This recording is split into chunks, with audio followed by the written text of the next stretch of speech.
my veins, I've been driving this train. Years in this lane, there's no stopping this flame. Cause I came to the game and I changed it to play how I like, rearranged it to my own domain. Yeah, I got what it takes, made lots of mistakes, taking shots, skipping breaks, feeling lost, feeling great, popping off, singing straight, never stopped, never changed. All the squad here to play, and I've got something to say, yeah.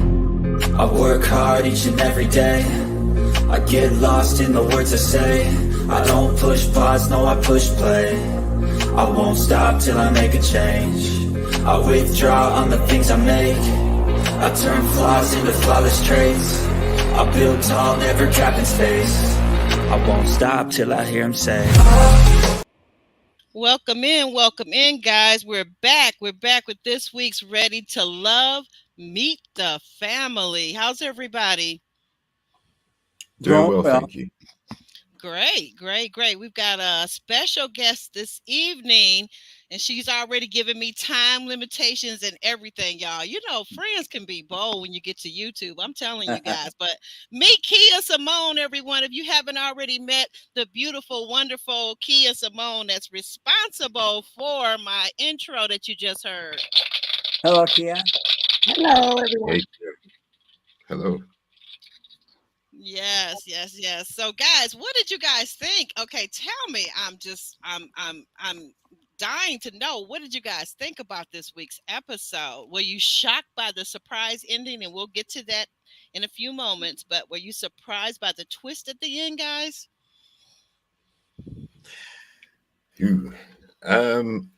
I was surprised. I wouldn't say necessarily by the twist in the end. It still leaves them outnumbered. Right? There's still an odd number. Okay, yes. All 83 guys going into the final episode. But yeah, to be honest, I was surprised at how it felt like a lot of the connections fell apart. Like I would have expected a lot more closeness or coming together for the couples that are gonna make it, and I didn't identify one. So that's the surprise for me. It looks like we could end up with a couple-less season. Oh my goodness, that's interesting take on things. I can see your point. Kevin, what were your thoughts? Well, it's interesting that Lee bowed out at the end, right? She bowed out with Quentin. Right. We're gonna get to that in a minute, Calvin. But just overall view of the episode itself. Overall, I kind of agree. It seemed like it's kind of fizzling out because the relationships you thought would work, they're not really working when you assess to see how they really felt up close and personal. And it seemed like in both cases, it's not what they thought it would be, because Aries is still focused on the financial stability, and that's kind of a thorn in the side with Philip. So it's interesting. Yeah. Kia, I know you had some thoughts about this week's episode. What do you say? I just feel like it just ended. I know that the show has its obligations to have so many episodes. However, Lee, she did the right thing. I know we're gonna get to that later. What's her name? She's already a couple with Quentin. So it's just like, okay, and then now, what's her name? She's on the fence. See, I told you I don't know the names. Aries is on the fence with her guy, Phil. So it's just like, why? Just end it. It's the financial thing. And that's something that women, need is security. He was saying something on the line of, that has to do with some of her past. And it may have something to do with her past, but moving forward, a woman wants security to know that everything is good before she moves forward. Exactly. We're gonna get to that in a minute, because I think there should be some clarification and some understanding so that they're both on the same page with what you were just saying about with Aries and Phil. And this episode, I didn't feel like that Phil felt like they were on the same page, or that he asked the correct questions. Ron, what were your thoughts about that? About that part, or just The whole episode, the whole episode. But yeah, if you wanted to talk about Phil and Aries, that was kind of what I was asking, because you kind of mentioned a little bit about this last week. Yeah, well, I know a little more. I got the inside scoop on that situation. Right. Okay. Yeah, because of Phil and stuff. Just from a viewer's perspective, yeah. Yeah, I guess for a viewer's perspective is, I mean, I got a lot on that. Like literally, Oh Lord. I got a lot on that because honestly, it's like I don't think Aries. I mean, you gotta make a decision. Do you want a man or not? Because I don't. You know what I mean? To me, on paper, it matches up. You got two college educated adults around the same age, both single parents, both seem to be attracted to each other. Like, and it's basically boiling down to, he's explaining to her what they're not showing. He's explaining to her financial situation, everything's cool and stuff like that. The real deal of it is, it ain't enough for her or whatever like that. And I'm like, fine, if that's the situation, but who else? I don't see a bunch of 40s plus college educated, tall, decent looking dudes who's willing to take on two kids and get married lined up around here. The show couldn't even find none. That's why there's a big gap between 45 and 48. 45, 47, 48-year-old dudes on the show because they're not easy to find. They're not around here. Right, so if I'm Phil, I'm like, if I'm not good enough, who is? Like the great Deion Sanders said on the press conference, if I ain't swag, who's swag? Like, you know what I mean? If I'm not the guy, who is he? Because where is he at? I don't see him. What does he do? Who's the guy that's signing up for a 43, 44-year-old woman with two kids and saying, hey, I want to rub your feet and marry you. And he looks decently good and he has a decent job and he's educated and he's all in and been all in from the beginning. Where's all this line of guys at? Mm-hmm. Mm-hmm. So if it ain't him, who is it? If they can't work on paper, we all doomed because who they waiting out for? Oh Lord. That's very true. I'm with you, Ron. I was kind of thinking like, okay, maybe she knows something that we don't know as the viewers. No, I know everything. Well, we don't know. I don't know. Hold on. Let Kia get in there. Okay, well, Ron. I was just thinking like, well, maybe she, went to his house and he lived in a trailer park or something. I was like, what is going on? I'm sorry. Like what happened to make her just so focused on, his stability? Like what did he, convey to her that made her feel that way, that she wants to focus on that he's not a provider? Like where did she get that information from? That's what I want to know. I would love to hear that. Here's what you gotta think about right quick. Get into that in a second. Go ahead, because we're gonna get into that into much more detail because I got some theories about it. Go ahead. Women have to, and this is a woman thing. I can't do this for any woman, and they have to do it. You have to really understand financials and what a provider is to you, because it's not always the amount of income. Some of these women got high debt. Some of these women got high spending problems. Some of these women don't got their 401k or whatever together. They don't have the, all this other stuff is going on. And just because I'm not saying any names, but y'all can put everything in the public. Just because one person could drop $2 or $3 grand on a trip, and another person say, I might could do it, but I don't want to do that. Right. That don't mean that person's not a provider. That just means that they're not spending all a man can't spend all his stuff. You know what I mean? A man got to keep some for a rainy day. A man has to do this. A man has to do that. I can't just go make $3 grand and then go drop $3 grand on a trip like it ain't nothing.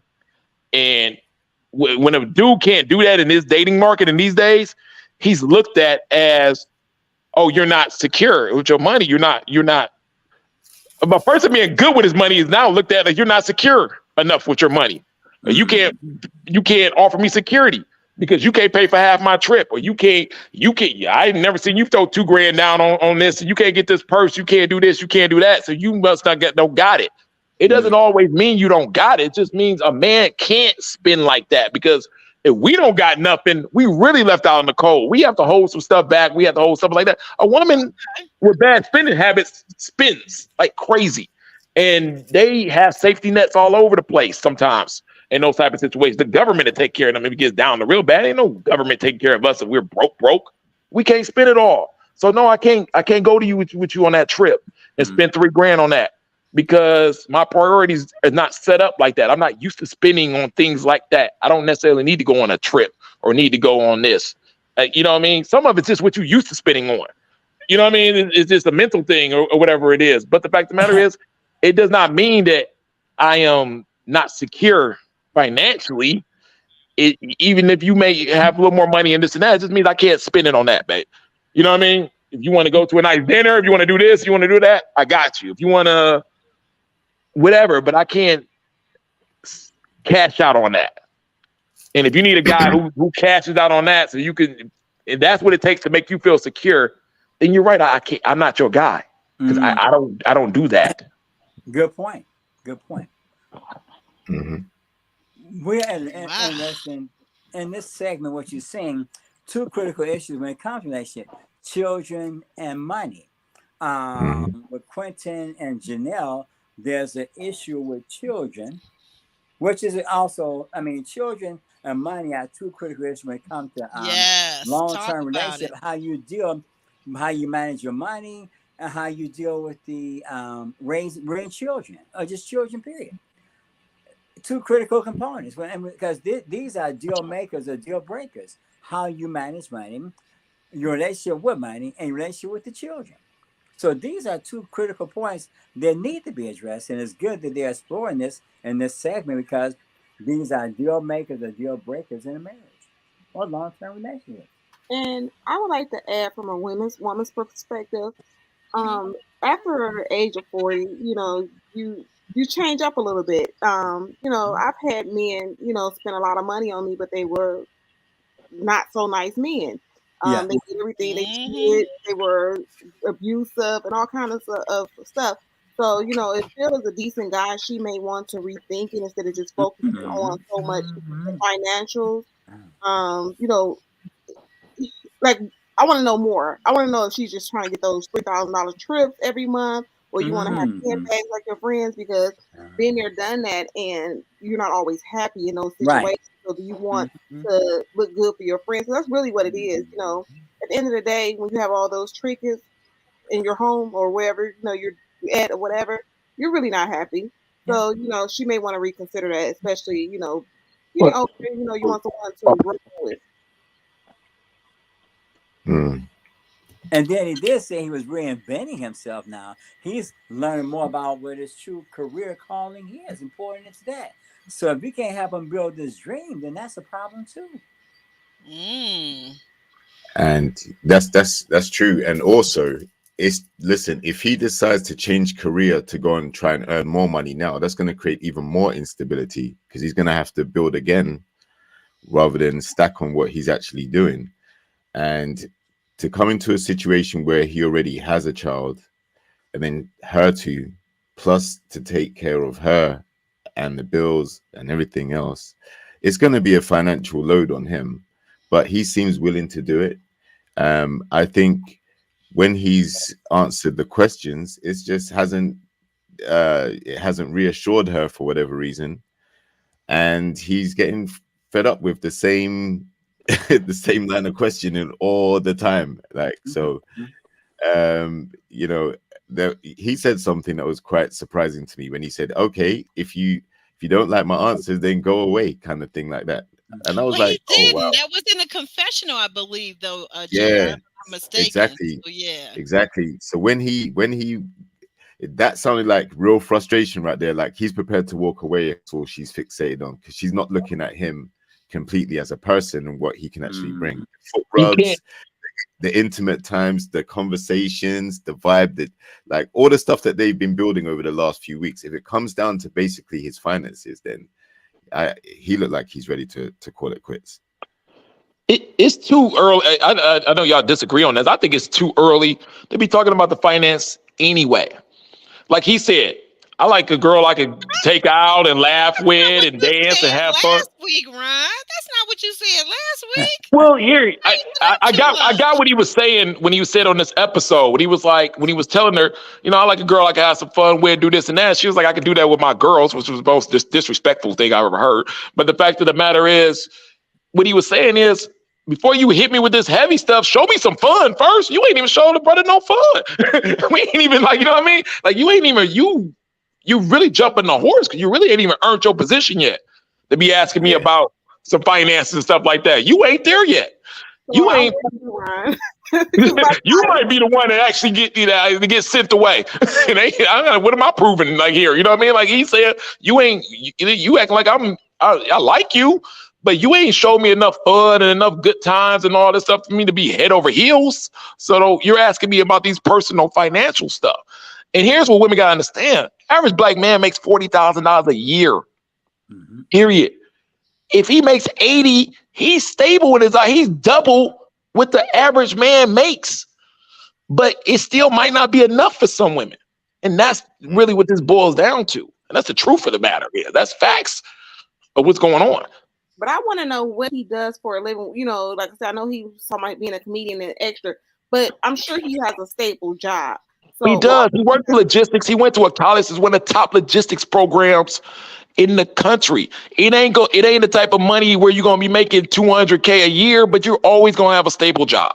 yeah, So so as a but that woman, might not be enough for you if you want to go trips the Honolulu every other month. In the Aries defense, Aries got her part. We going on a trip in a month. She dropped that money down like it wasn't nothing. So I ain't saying that she got it. But the fact of the matter is, if he don't, it ain't that he don't got it. If he don't spend his money like that, he knows he has a certain amount. It's stable, but it just is not enough maybe for the luxury lifestyle. so at that point with the other stuff that he wants to do, something that speaking to women, we can build our man up. It's also, if your man said he has a stable, now he has to have a stable job. Now I'm not saying that, so don't y'all get these comments. So I want my man to have a stable job at over 40. However, if he has extra things that he wants to do, then at that point, as a woman, you build your man up. Like, What if he does it? What if he say, I went to college for 5 years for logistics. I got a good job in logistics. I enjoy doing what I do. It allows me time to go spend time with my son when I get done. And this is what I want. I don't want 12 side hustles after this. So I can go to Jamaica, which I don't care about, or I can go to freaking Thailand on a trip that I don't care about. I'm a Detroit Midwest guy who's making double the salary of the average black male. What else do you want from me? And that's basically what he's saying. I'm trying to figure out Phil because she the one who said he got too much going on. So if he do have a side, thing that he want to do, then okay, hey, what you do for your side hustle today?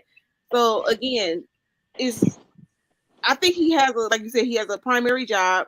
Okay, so the other stuff she make like he's gonna quit his job. Like you're not gonna become a rapper at 40. No, not in my. We're not doing that. But if he has a steady job and he wants to create some other sources of income, that's fine with me. But it's good to discuss the matter before they get head over heels. Thank you, down Calvin. the That's all road, I'm saying. And then they say, "Well, baby, you're not the man that I thought you're not the woman I thought you was gonna be." It's good that you go there early on so you can get a perspective on how the deal makers are the deal breakers. Instead of saying, "Well, we can do this and do that." You have to have a lot of things you don't understand about relationship, close and personal, but you learn it along the way. And the things that you do learn is that you have to be on a healthy accord when it comes to finance and the children and just the whole package. Because other than that, when it gets into a bind, you want to bail out or it becomes too complicated and the relationship gets to be off track. You have to do with a lot of things and be transparent about what your real needs are, especially when you put on the table, I want you to have enough money. And he's saying, baby, I don't have it like that, but I have it like this, and I have a vision. And she has to say, well, do I want to deal with you or not? That's fair. Well, I'm gonna say this. I'm gonna say what's fair. I'm gonna be fair because I'm not telling you how much money I make. So at the beginning, if you start asking me too much stuff like who live with you, this your house or whatever, we're not about to talk about all that. I don't know you yet. So once I start liking you, I might give you a little bit more information. But early on, I'm not telling you anything. They have talked about it. There's no, we're on the phone too much as Ready to Love cast, so it ain't nothing that we don't talk about in detail. These are not in-depth conversations that we're having on all these phone calls. Here's the problem with Ready to Love, and this is some of the grimy stuff some of these some people do on this type of show. You could tell a female something, because this happened to me, and explaining the detail why they need your vote. It's, oh yeah, cool, yeah, I understand. Oh yeah, that's perfect. Yo, it was so great. That's there. When they don't need your vote no more towards the end, the whole thing changed. Mm-hmm. And then now all of a sudden it's like you never said it, or y'all never had that conversation, or it's not good enough. It was the same thing with me and Alexis in the religion thing. Like I grew up in Detroit, Oak Grove Church. I go back on there. I have a religious background. Yeah, I have a religious background. She saw my Bible on the table that my great grandma gave me with my initial, my whole name signature on it. We talked about it in depth. Now all of a sudden, when production wants to make a narrative out of it, and you go with it, and you don't need my vote no more because you're gonna go, you want to ride with AJ. Now all of a sudden, everything's a problem, and you're rolling with the narrative. And I'm looking like, what in the world? We discuss this stuff every day. You know what I mean? Like, what's happening here? And I have the guy, you're looking at it in shock zone. So to think that they didn't discuss finances is ridiculous. Of course they have. Production want to go with the narrative that he's broke. She's riding along with it, and a little bit too much from my comfort zone. And that's kind of how it changes towards the end. It ain't like she needs Phil's vote anymore. No, she's already out there. His last checks are being counted. Like, it is what it is now. So, right. He got the representative at first. He was, that's enough money. Oh, that's good. I'm so proud of you. You went through some hard times with your family. Now you got a good job and everything's, it's all good then. Now all of a sudden it's not. Mm-hmm. Mm-hmm. Right. And it happens on this show a lot. It probably happens in real life too, like off the show. Like when people are vetting you or they're trying to get to know you, see, know things about you. You tell them information, and then later on, it could be the stick that they used to beat you with, right? It all. But especially here, like I said, even like you see with Quinn and Janelle. Now the age, and we've been talking about age since day one of them even meeting each other at the lounge. Now all of a sudden they don't need each other. It's getting towards the end. All of a sudden the age comes up. Now you know what I mean? Now all of a sudden this stuff is coming up. When we've known y'all talked about this stuff from day one. It wasn't a problem when y'all need each other's votes. Now that you don't really need that no more, now we're getting to the real problems of the situation. Because you don't, it's no more representative when I don't need you, when I'm not using you for something. Yeah, and to give Aries credit, like she did actually say that she liked a lot about Phil. She said the only issue is his instability. Now, I think that's from him sharing his employment history over the last 4, 5, 10 years. Because he did speak about being some type of assessment adjuster or something like that. And because it was seasonal work, he decided to change career to give him more stability. And he even reiterated that on this episode as well. He actually changed to the career he's doing now for more stability. He doesn't have to travel away. He can just make good money where he is. And that's the source of frustration, because they have had these conversations 2 or 3 times. And it just still keeps on coming up, or everything boils down to, I still have reservations about what you do or your stability. So he's probably pulling his hair out a little bit, saying, okay, we've talked about this like 3, 4, 5 times. Oh yeah. And like you still, like, what do I have to do? Do I have to pull out my bank statement, receipts, invoices, and show you? Like, bring out a calculator and let's calculate how much I earn. Like, that's going to be silly. It's not about earning. Like, he probably does have a stability situation, because if you haven't had, and this is being a man, if you're 40 something and you ain't had a stable work career, then you probably don't have a stable retirement fund, and you probably don't have a stable savings. And I can understand a woman wanting that, in a man that she's bringing in a situation. So he might have a good job, but now he's rebuilding that back up, because I had this good job for 15 years straight, where I've been investing in a 401k for 15 years straight. And I've been putting money on the side in my savings and investments for 15 years straight. because I kind of went this route and then went this route and went this route and went this route. Now I'm back on my feet with a stable job, but I don't have the reserves like that. And that could be a problem. I can understand that. But even with that, the women gotta understand, like, I don't, where's all these fields that you're finding around here? You know what I mean? Like, what is the alternative to this? Because I don't think you're going to get a rich guy who's going to come in on his white horse who saved the day at 44, 2 kids in Dallas. I don't see it. Where's these guys? I'm in the streets. I know millions of guys. I know more men. I'm a guy's guy. I don't know a bunch of these guys. So I want to address Ramon. So Ramon, I didn't see your question. So I'm not afraid to say my age. I am older, but I'll be 47 this year. My birthday is coming up. So whoop, whoop. So I'm not ashamed to say my age. So you wanted to try to, I guess why we had our perspectives of why we felt a certain way. But when I made a statement that says I'm not telling you my age because I am established and I am, I could do without a man. Now, I'm not saying that I don't want a man, but if one comes along, that's fine. I have a boo. But at the end of the day, my stuff is my stuff. My things are my things. And if we move forward, or we don't, I'm going to still be fine. My house, I have everything that I need. So if that helps you more, Ramon, hopefully I don't know what you were looking for. I did tell him. I think everybody in this chat, everybody on our panel is over 30 and a few over 50. So we are experienced and mature. I can take myself on a vacation, so it's not like I'm looking for a man to take me on a vacation. If he take me, that's a plus. But I'm about to go on vacation shortly. So at the end of the day, women as women, if we have ourselves together, I don't think it's so much as looking for someone to take care of us. You add to the plate. Now, someone else in the comments said something. I want a man that can pay more than light bill. Absolutely. You can't just come over and just say, "Oh, you can pay as a light bill," and that's not acceptable. Yeah. And no, that ain't a light bill, but y'all got to work with some of these guys, man. Because the fact of the matter is, my dad always taught me this. He said, "Okay, you might have a cake, but what takes the cake to the next level is the most important part of the cake is the icing." Some of y'all have that, you like you said, you take your own trips and you got your own stuff like that, but you can't even get to the next level because it ain't the icing there. You use that man that you're happy with, that you're in love with, you like his personality, which he's doing, making you feel a certain type of way and doing things around the house and reliable and loyal. And if he got the icing, enough money to have the icing on that cake to take what you got and y'all have to the next level, now you got the cake, you got your icing, and you can eat it too. And just because he makes a little less than you or something like that, you could take his side money and get some rental property. You know what I mean? And y'all can really get it rocking to the next level working together. So the mindset has to change because some of y'all women are just going to make more money than the man that you qualify for.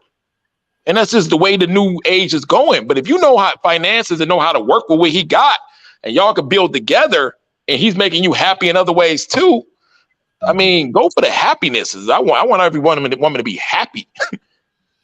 And that's a great point. I'm with you, Ryan. Like I said, I'm glad, my dear friend, she wanted another woman on the panel. So I'm with you. I get it. After a certain point, in my 20s, it was something different. You want all, okay, I want somebody to take care of me. You're a little cute or whatever. I'm still a little cute. But at the end of the day, you learn to change your thought process when you're moving forward. Because again, at the end of the day, you want to be, I hope that's why you're dating and moving towards marriage, because you want a life partner. You want to go ahead and just, have someone to live happily ever after with. So, when we just have to stop being in like fairy tale world, some of us. We have to stop being so conflictual. So we have to learn how to be more complimentary to one another instead of being the conflictual role. Relationship require a lot of yin and a lot of yang, a lot of give and a lot of take. And sometimes you may be more reliant on one person than what you are, and it can be reversed, because the finance can change, the romance can change, but your commitment to relationships should remain constant, because you may position your man and he may be a person that has a dream or a vision and may not be making money, but if you allow for him to grow, he can make it on a level that, it can be better for you. But again, like you said, the money is good, but it's the relationship that's just as good. The money and material side, but how he makes you feel, how he treats you is so important. Or how you make each other feel. That's so important too. Exactly. And as I stated, if you've had men in the past that have been cheaters, abusers, and all that, and you find someone that's nice and kind and good looking, Phil he's a nice looking gentleman. So at the end of the day, what more do you want? Yeah. Mm. Well, I guess we're gonna go ahead and delve into these little note cards and start back from the beginning, guys. Because we've gotten into it, but I think there's a little something extra going on with Aries. I'm just gonna say that, and we'll go forward. We open up this week's episode with either Phil's Three Musketeers or the Big Three. You know how we used to say it in the D, Ryan, the Big Three, or as Uncle Tommy calls them, the Thunderous Three. In the gentleman's lounge. And oh goodness, what am I saying here? I can't even read my own writing. Help me, Jesus, help me. Give me strength. Give me strength. Oh Lord. Okay. So now it's time to, as Tommy's saying, now it's time for your family to help because he's led them as far as he can take them. Now it's time for the family. Meet the family, right? Call on mama and them, your drunk uncle, and whoever else. Uncle Tommy says we'll meet back later this week to decide which lady has to go home.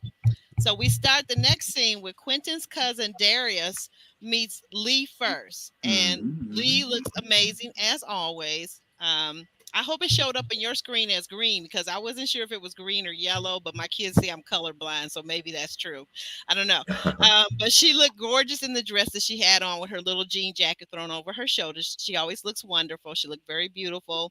Darius, she gave him a nice little, the church hug. She gave, of course, Quentin, she gave him a regular embrace. And these two, so let's talk about this scene between the two of them, guys. What did you make of that scene?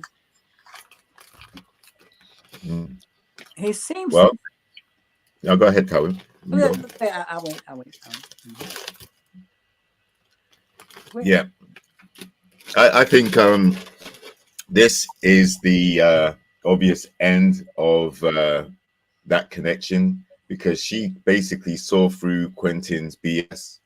Yes. Like she realized that, listen, that retreat, that was the time to hone in on any connections that you have. And he didn't check on her one time. He spent all his time with Janelle and basically said that he's exclusive to Janelle when Kat tried to talk to him. So, he shut down any other connections that he could have made.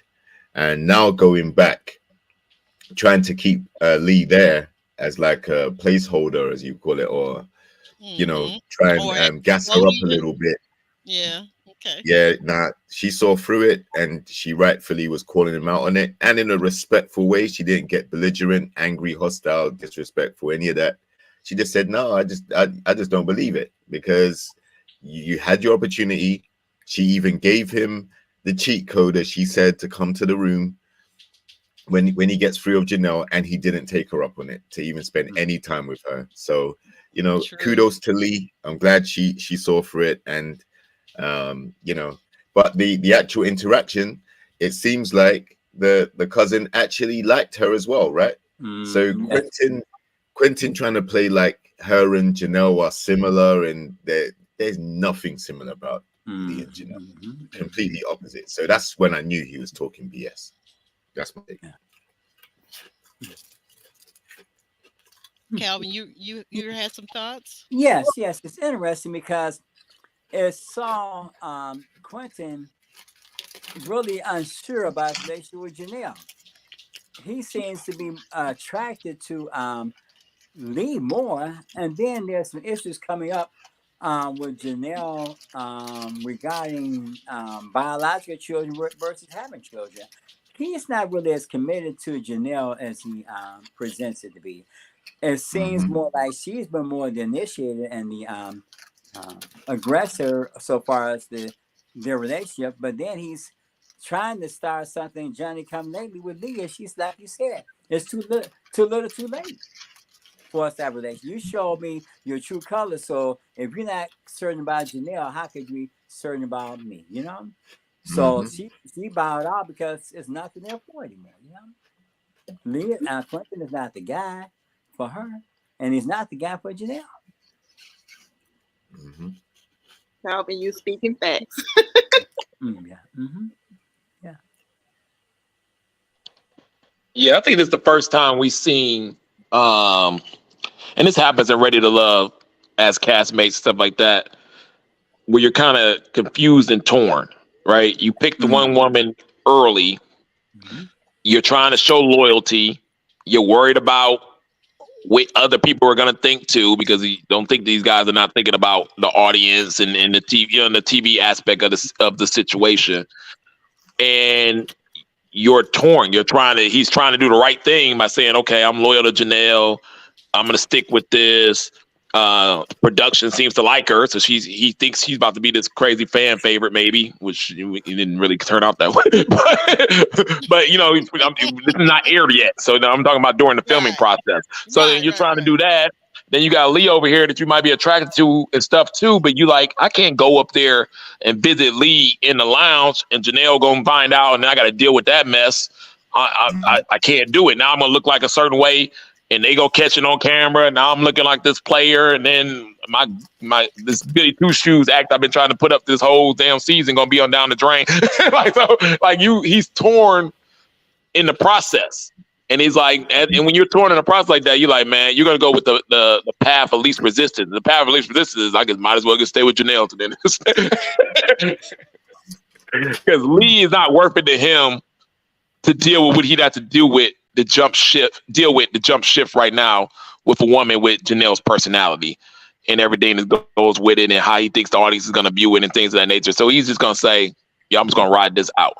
That's why he's not hunting Lee. That's why he's like, it's all like, yeah, you're around, it's cool, stuff like that, but I'm not going to put in any hunter's effort towards you because I don't want to give you the notion that that's what we're doing here.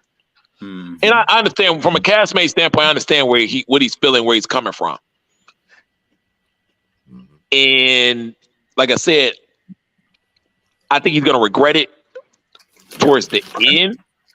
Definitely. Yeah. I kind of, when I was torn between Alexis and Chrysanthemum, I was kind of going through the same emotional feelings, right?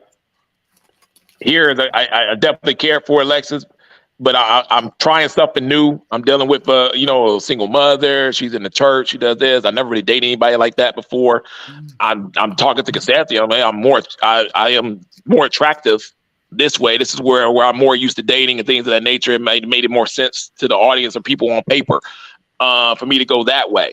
But I picked Alexis first. I'm trying to show loyalty. I'm trying to do the right thing. I'm trying to be a man. I've spoken with her son. You know what I mean? I'm trying to do this and instead of going maybe where I should have been or where my heart, was at the time. You're still trying to do the right thing. You're still trying to be a man. You want to show loyalty. You want to show that you're a good person. You have feelings for two women. You're torn. And the easiest decision is to say, I'm just going to stick with the girl that I picked number one first. And I just think that's what he did with Janelle. And hopefully he doesn't have any regrets for doing that and say, damn, man, I messed up with that Lee girl. You know what I mean? Because it's going to be too late by then. Once he didn't made his decision, women don't like you coming back, spinning the block. Oh, no. I don't spin no dang on block. You can't spin the block. Yeah. You try to spin that block, she gonna put the needle in you. Like that's why I'm glad Lee stood her ground with that mess when she was just like, nah, I'm still feeling some type of way. And I don't know how he didn't read the room because he was like, yeah, I don't know what happened when we would get our one-on-one. I thought everything was cool. She was still telling you like, this is not cool. I get it's a show, but y'all were dating. Y'all were almost married. Yeah. Right. And I was gonna just ask you guys real quick. Anybody have anything to say about? Did you buy what Quentin was saying when he said he never met someone who matched his energy and nature like Lee does? Or was Nope. it? You didn't get that. You didn't believe him, or you didn't buy it. What are you saying? Didn't believe him. Didn't buy it. Okay. Listen, I know fluff when I see it. Right. And Mhm. basically, he was just trying to, at a late stage, keep an option open just in case him and Janelle don't work. But Mhm. listen, he has had maybe 3 instances where he shaded Lee, right? So, Give me one of those, because I'm trying to remember okay, instance where he so directly shaded her. right. Well, first of all, like we've discussed before, he said that he ghosted her right to her face. This is why I ghosted you, because I was interested in Janelle, blah, blah, Oh blah, blah. yes, Right. yes, you're right. Then he's also when even last week when they were fishing and he was standing right next to her, and you know, the moment she tried to talk to him, Janelle comes out, his attention gets diverted straight to Janelle, Mhm. and that connection, that opportunity's gone. Then the third time is, like I said, her inviting him up to her room so they can catch up and spend some time together, and he didn't do that, so he ghosted her again. So that's 3 separate opportunities that he's had to try and build a connection with her in the last couple of episodes, and he's chosen not to. And I think now it's starting to hit home that him and Janelle aren't compatible on some of the deal breakers that he and Janelle have, namely the kids thing, and also I also think seeing the way she handles conflict may also cause concern for him.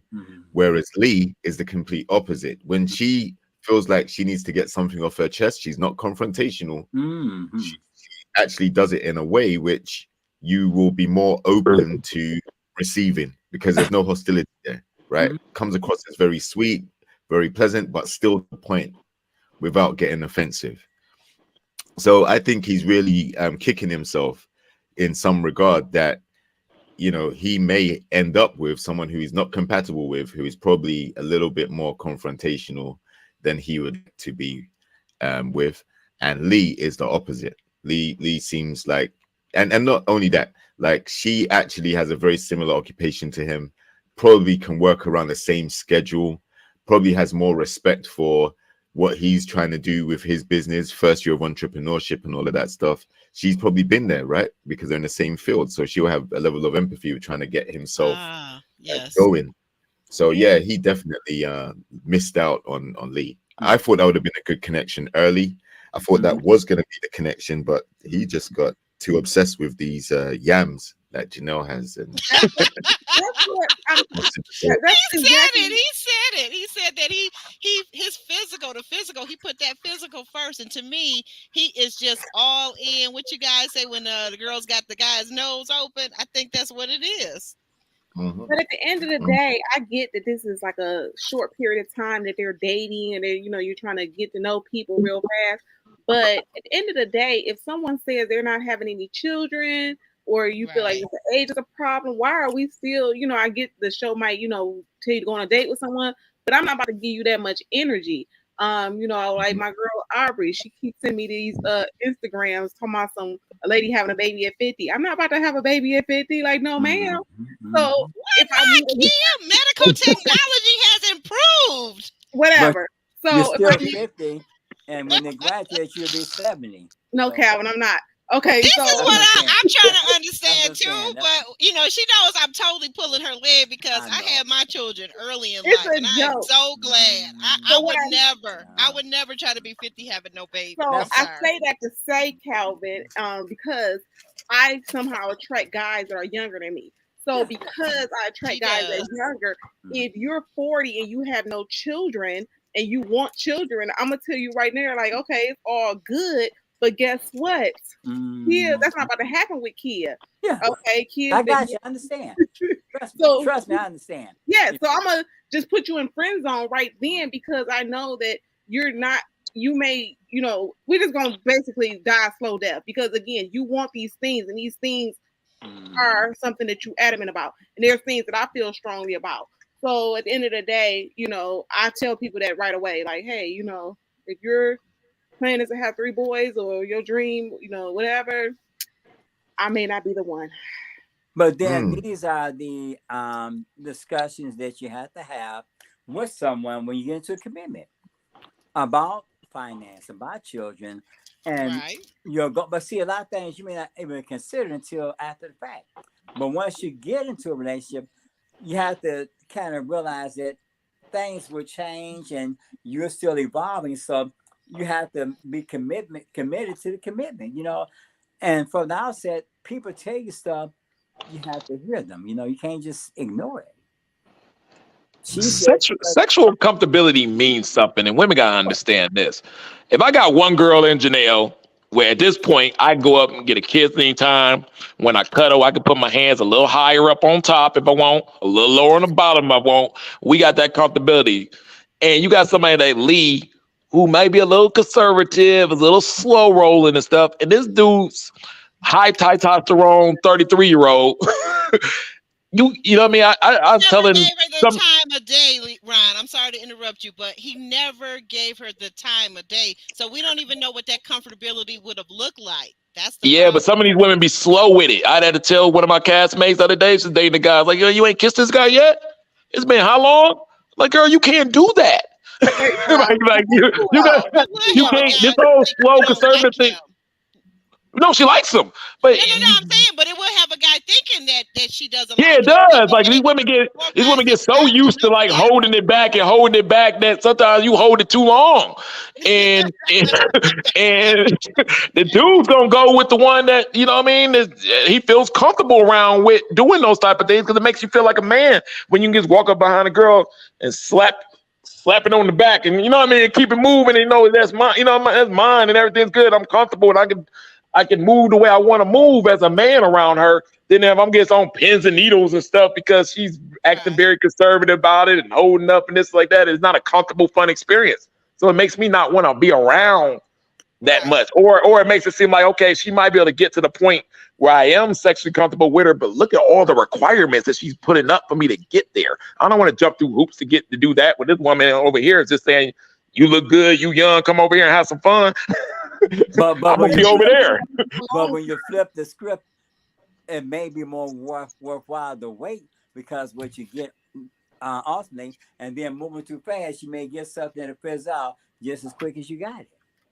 I get it, but these guys ain't super marriage minded like on that level. This dude's 33. You know what I mean? We ain't built like that right now. Like right now, we trying to get a connection ourselves as men. But I want to say something, and I got to say this, and I'm going to say this right now. Okay, sorry, excuse me, Ron. But I got to say this. Men talk about women, and we know women carry the babies. That's how they taught us in health class, right?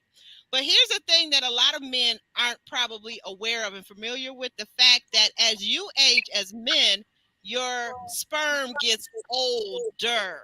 Okay. And they have now found through the advances of technology that a lot of children that are born with different deficiencies or different abilities. I'm sorry, I'm trying to be politically correct. Mm-hmm. But, when kids are born and they're not exactly like we would have prayed for them to be, a lot of that comes from older men because they're still able to, by the help of Viagra and Cialis, to have, hot and heavy time. A lot of these men are also giving the babies that have these things going wrong with them because they waited till they're 50, 55, 60, 70 trying to have children. So men need to think about that too. They need to think about that They too. do. They do. That's why they go for younger ladies. That's why they go for those older guys go for ladies who are in their 20s because their 20-year-old babies are more fertile. I'm saying that it's the older sperm that is causing the kids to have autism. Exactly. And that's why you don't go for older lady, because if you got two old people, you've got old eggs and old sperm, then it's definitely going to happen, right?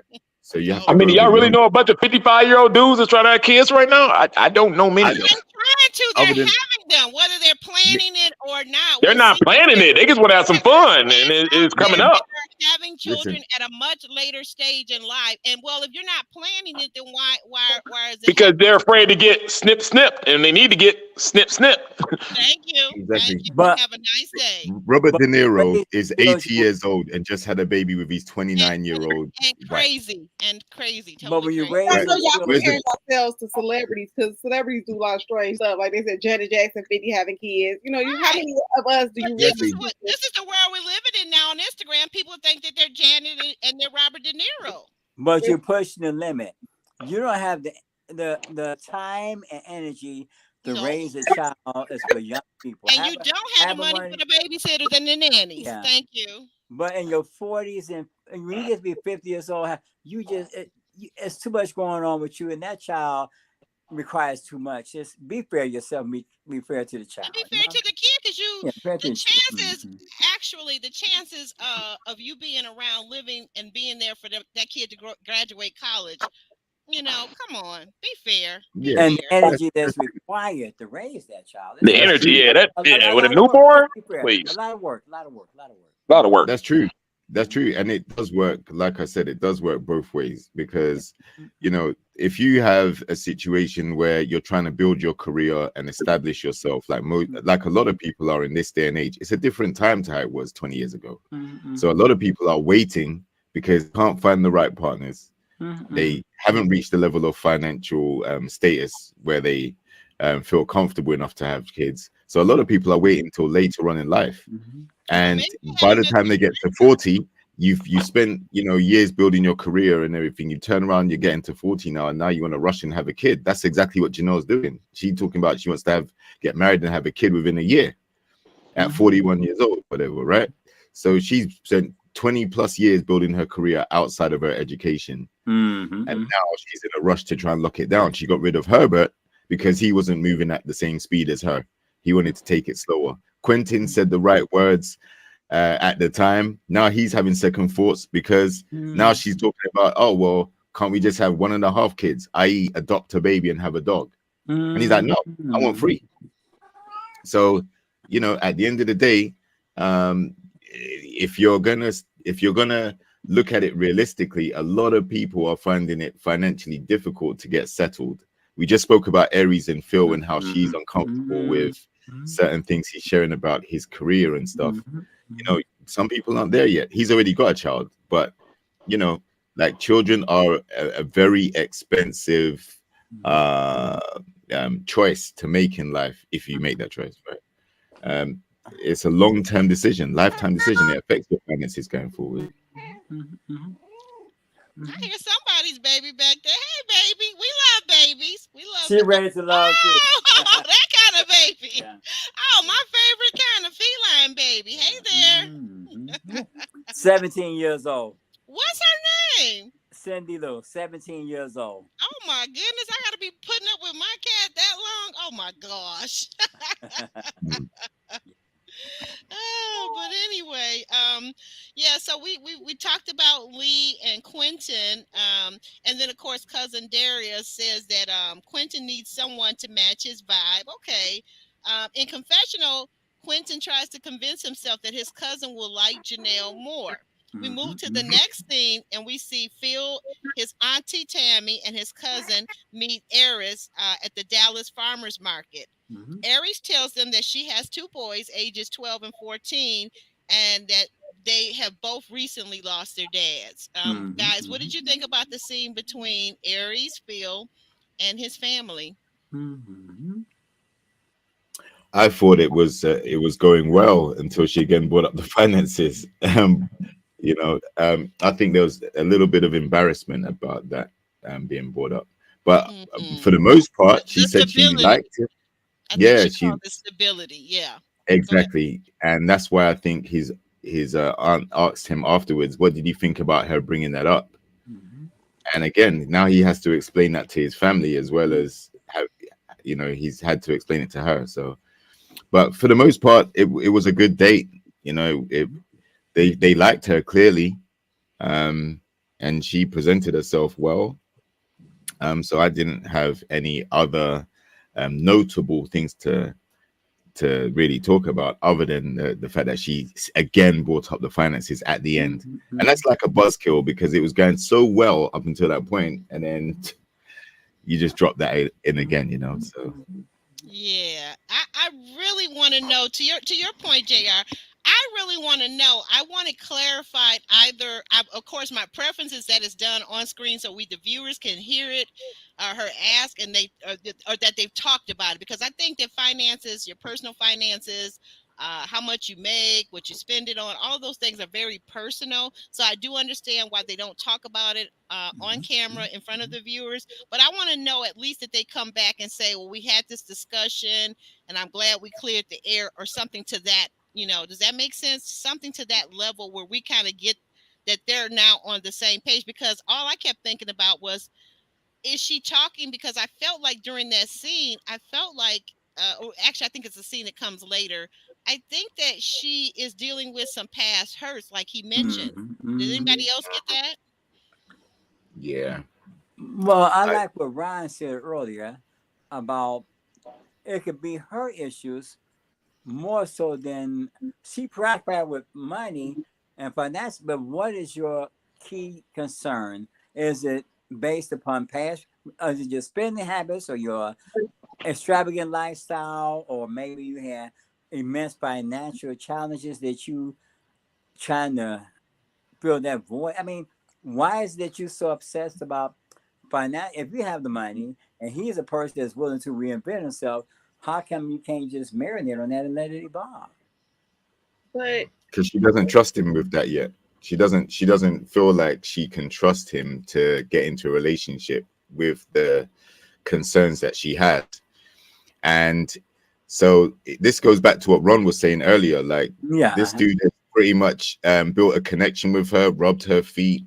They talk on the phone for ages. They have a great chemistry. They actually look like they could work well. But there's just one sticking point for her, and she can't seem to get over it. And it doesn't matter how he answers it, because he's answered it every time. He hasn't ducked the question. He's answered it, but it still hasn't satisfied her concerns. But again, I say that, any guy coming into a relationship where he has a child, the lady has 2 children, you're going to be required to pay the bills and take care of yourself as well. It's going to be a lot financially. So, this isn't something that can instantly change and he can physically do something about it, because if he changes career again, it's going to put him in a more unstable position. He's going to be in a new job at 40 plus years old, trying to earn more, but it's going to take a while to build it. So, but JR, I'm sorry, go ahead, finish. No, go ahead. The world that we're living in today, nothing is promised. Whether you're an entrepreneur or you work for a Fortune 4, you work for a big company, whatever. So at the end of the day, how are you, really just, what are you really looking for? Are you really looking for love? So at the end of the day, we're saying someone's not stable. I've been at my company for 20 plus years, but it's still not promised. Every day there's a challenge. They might be like, okay, you aged out, so things happen. So for you to just say, well, he's not stable, what happens tomorrow? My job says, hey, we no longer need your services. So then, guys, I meet a guy, he's like, oh, well, kid's not stable. So I think that we just need to sit back and just really think about, how we judge people, or put so much pressure on the situation and make a decision. Because again, Phil may be a good guy, and I'm with Ryan. As a woman, I don't want a guy with 3 kids, even though I don't plan on taking care of them like that, but that's a big responsibility to take on 2 kids plus his one. I have to question how bad does she really want to be in a relationship, because I'll be perfectly honest with you.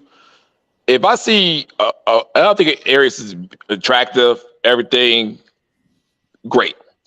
But if you got a woman who's raising 2 boys, they're both in that age, around that 12, 14 period, and they've been single for a long time, they've really have poured themselves into their career, into raising men.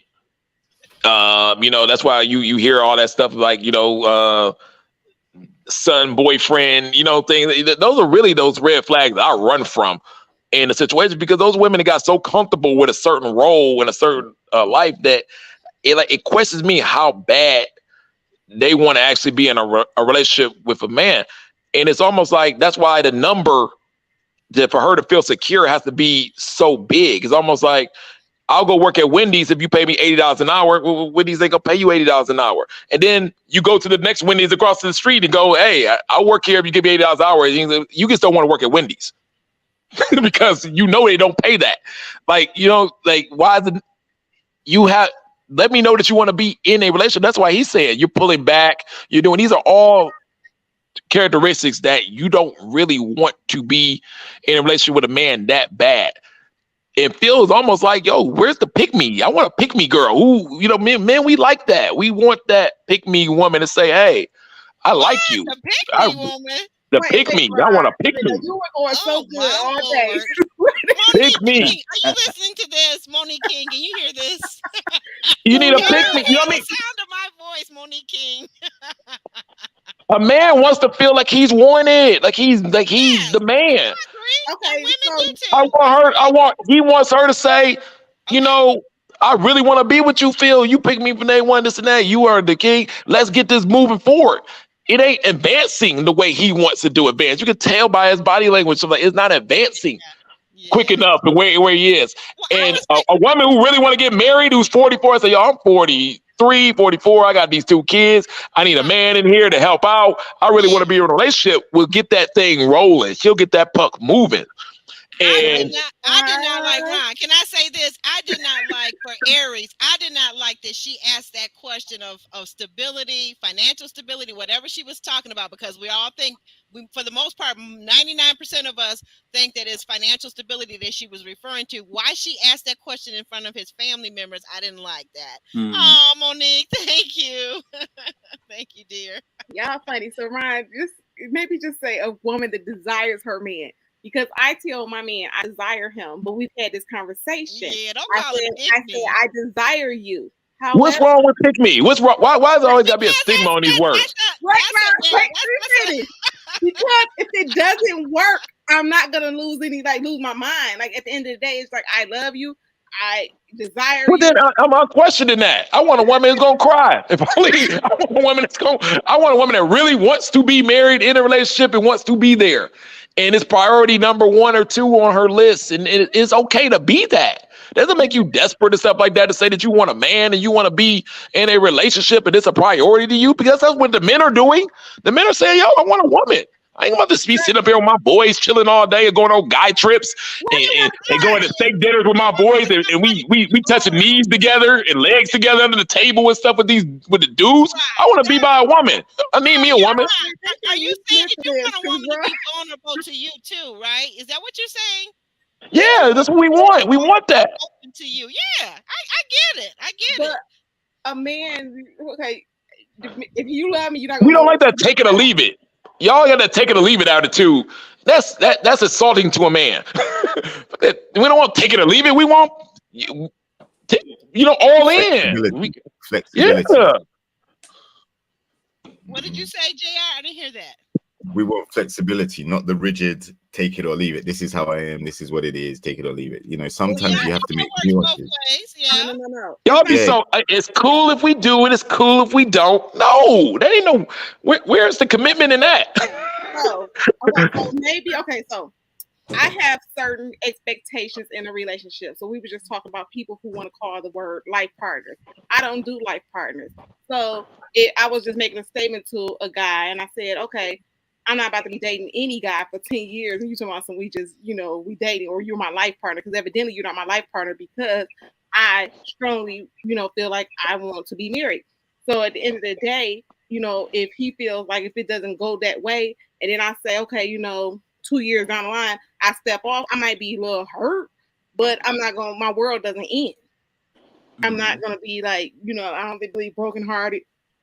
I might be a little sad, but at the end of the day, it's not that he's not desired, Ryan. So I don't think that's the case. I think when you have so much that you've been through. That's what it's communicating there. Look at Janelle. Janelle's so Quentin. I want him. This is this. Any woman come near you gonna have to face me. I cuss the girl like she calling the girls raggedy bees over to everything like that. But it's working. She got her a man that's 9-10 years younger than her with muscles and stuff. And everybody's like, how's she able to do it? Because especially in a chaotic environment like Ready to Love set is, having that pick me love is viable. Let me know you want me. Really working. It seems to be more conflictual about Janelle than he lets on.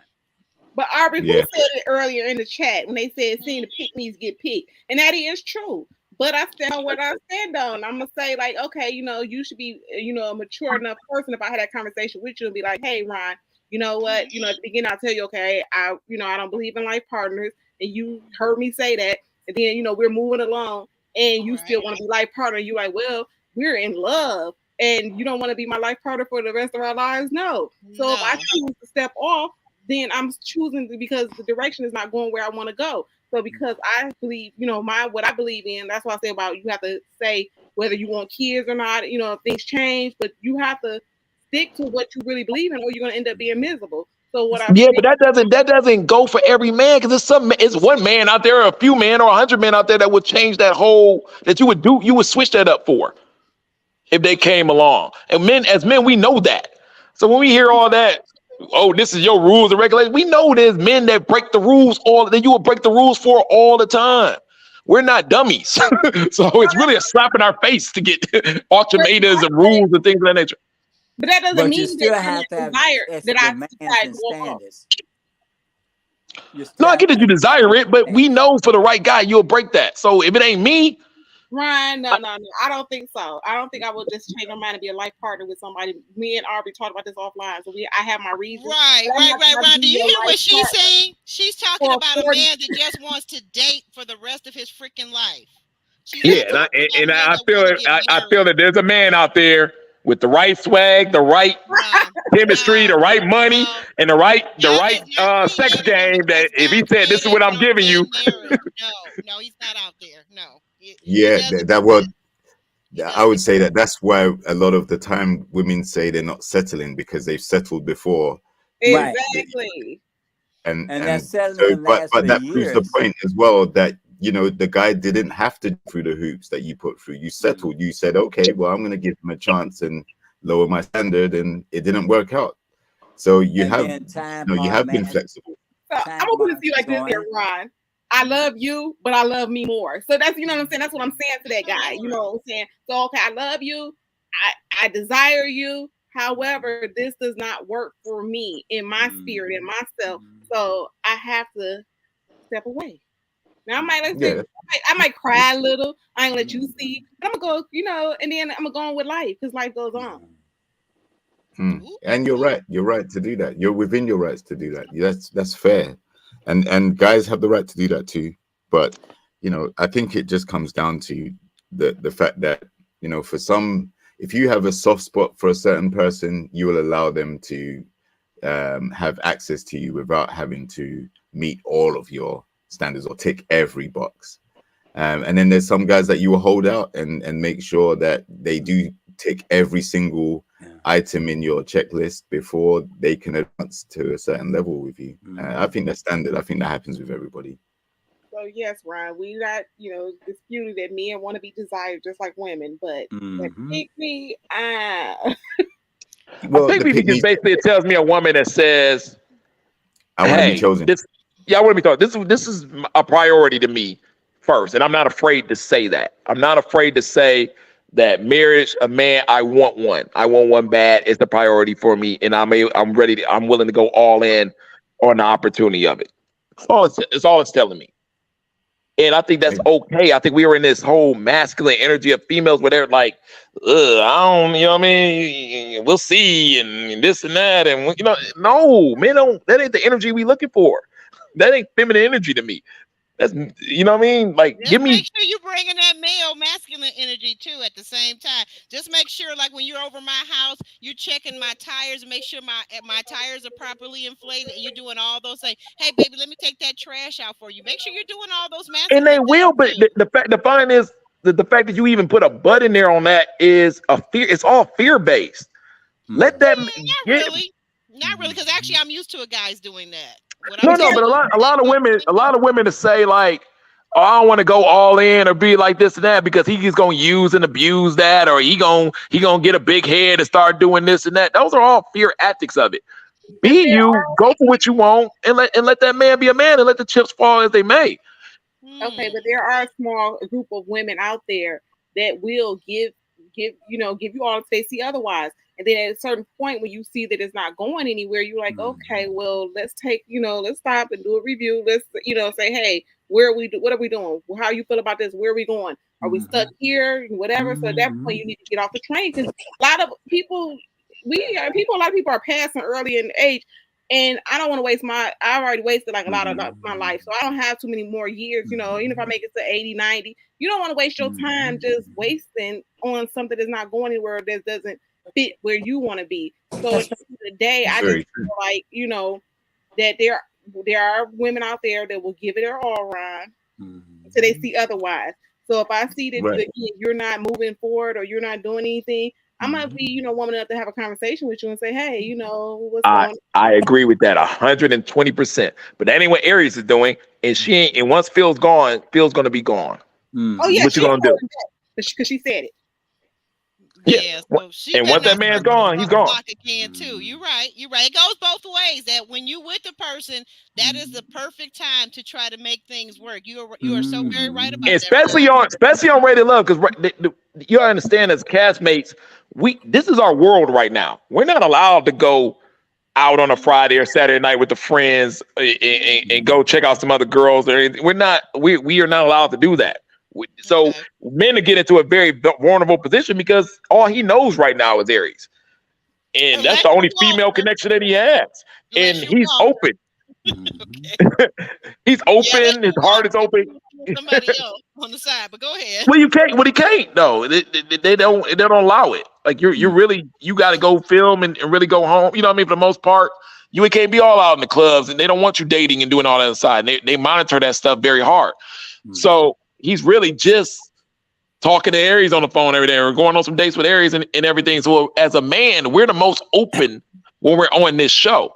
Now, when this show ends and he goes back to Dallas and now it's 2 million Aries walking around, you know what I mean? Some of that stuff changes and stuff, but she has a shot right now to really lock him down. Right. If that's what she wants. But so far as dating, the convenience ultimately becomes inconvenient, because if you get so used to being convenient, what do you have? So far as you have to focus on something that's sustainable to understand what love really is and what is not. Just being in it for yourself, what does it do for your character as so far as being a person that's worthy of being in love, Because you used to have it your way, how could you deal with the challenges that go with relationships? Okay, let me let the real Kia Simone come out. At the end of the day, I'm gonna go back to what Ron said at the beginning. At the end of the day, like sometimes we have expectation. I'm saying you gotta settle, but if you only doing XYZ, how you want a man that makes $1 million and you don't have $1 million or you don't have $1 million mindset? So at the end of the day, it's just like, Aries, what more do you want? And I'm not saying she has to settle. So I'm with Michelle Jesse that says she just don't want that man. Whatever reason, she's making all these reasons, or maybe with Ron said earlier, maybe she's not ready to. Maybe she's not really ready to date.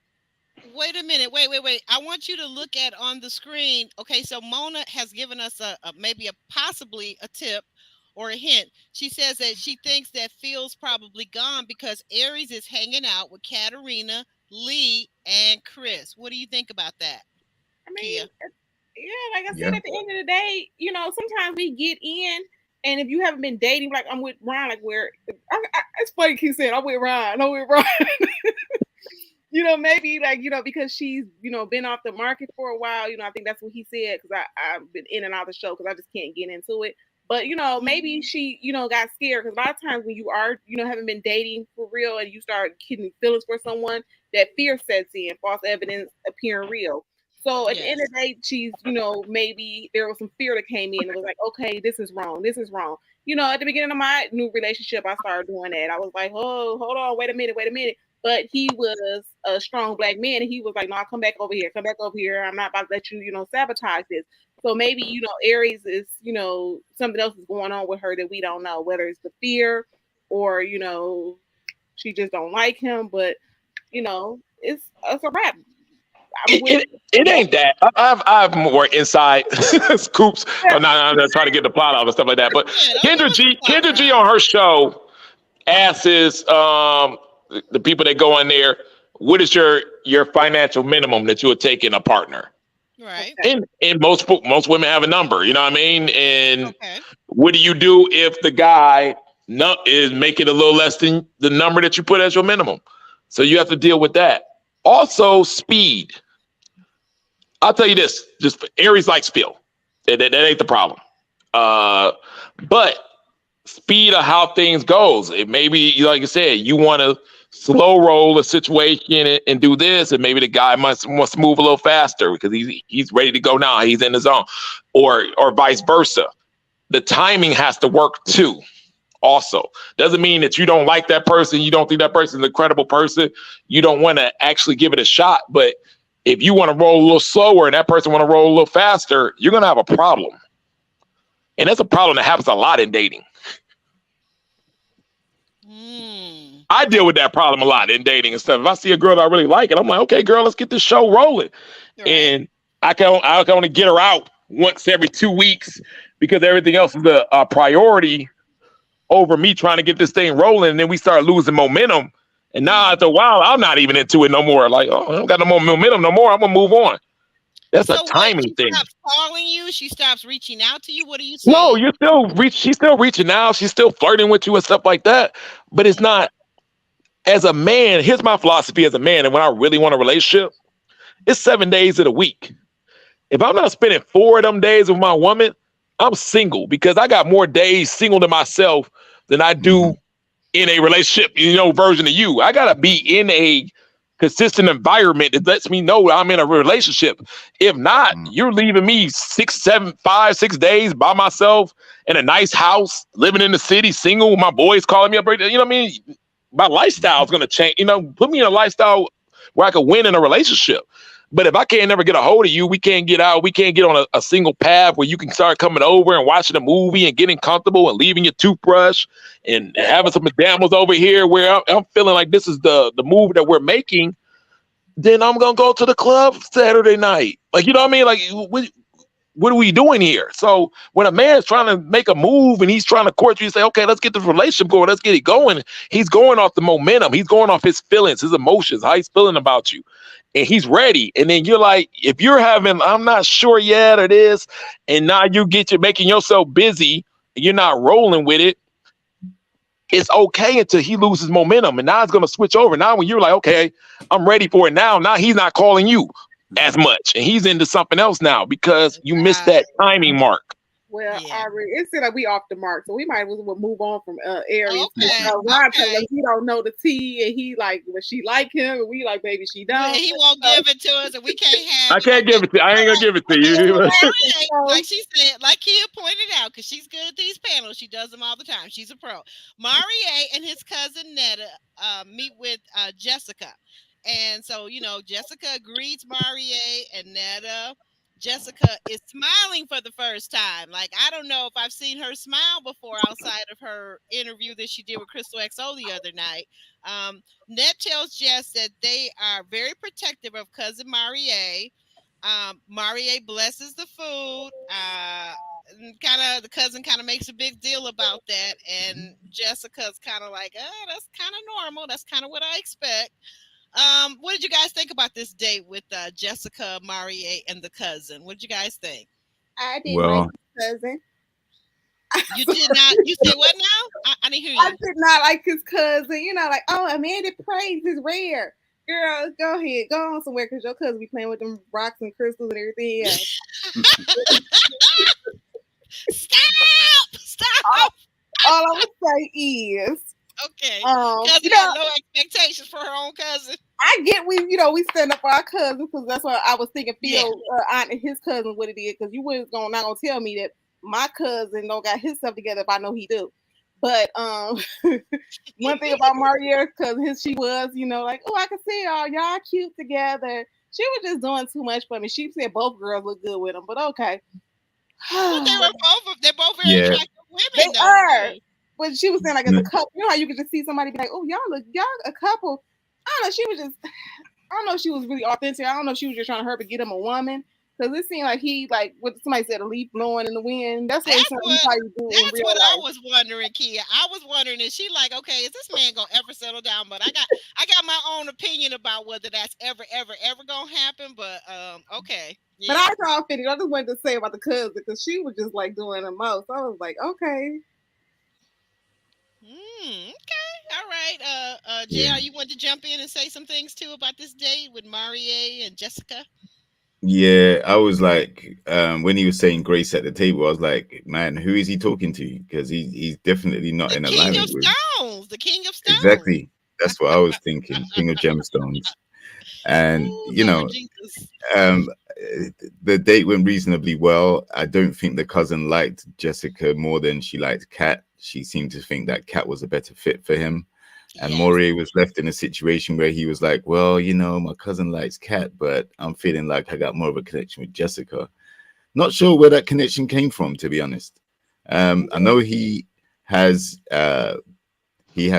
admitted that he has an alliance with Jessica and Janelle for some reason, but I just don't think he's seriously a contender for either of these ladies to be walking off into a relationship when the cameras stop rolling. So I don't get that vibe at all. My thought on Marier, it's like, okay, are you not reading the room? Like, Jessica don't like you. And again, it's the thing about the rocks and the stones. And, somebody is strongly, into, staging a house and all that or whatever they be doing. Okay, at the end of the day, that's just small things, because that was a turn off for her some dates back. So why are you still like, just to stay on the show, like, oh, we're gonna move forward, and then he wants to move to Africa or whatever he want to do. It's too much. Those are big things. So if you just want to stay on the show, Jessica and Mario, leave us alone. But at the end of the day, I just don't think those two are even a match, because she don't even look like she's even attracted to him. Just the way she be like looking like. Stop it. Exactly. I pray that he picks Jessica. Don't do that, Ryan. Please don't do that. No. And here's why. And I'm gonna be real with this. And this is not gonna sound very nice, but the fact of the matter is, we family here. We keeping it real. If he picks Kat, the way Kat looks, I know about 9 past castmates who are taller, better looking, and make more money than Mariette is gonna be in her inbox the very next day. With no respect for their relationship, saying, if he can get it, I know I got this. Move out the way. No respect.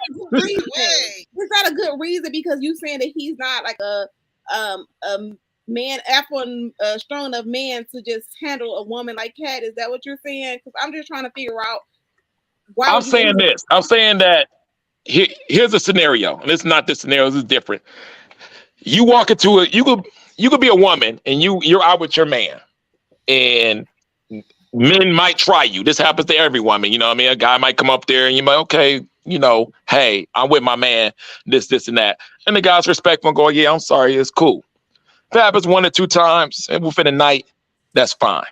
Now, if you with your guy and every dude from every angle, every second is trying you, and it happens 25 times a night, you're going to start looking at your dude like, why these dudes don't have that respect for you and they keep trying you in this situation? And it's going to make you feel a certain type of way about him after a while, because you're like, where's the men don't have no respect for you. They just coming up to me like you ain't even there. Like, you know what I mean? Because they're going to look at Kat and look at him and say, I actually want Kat. She's very good looking. She's successful, stuff like that.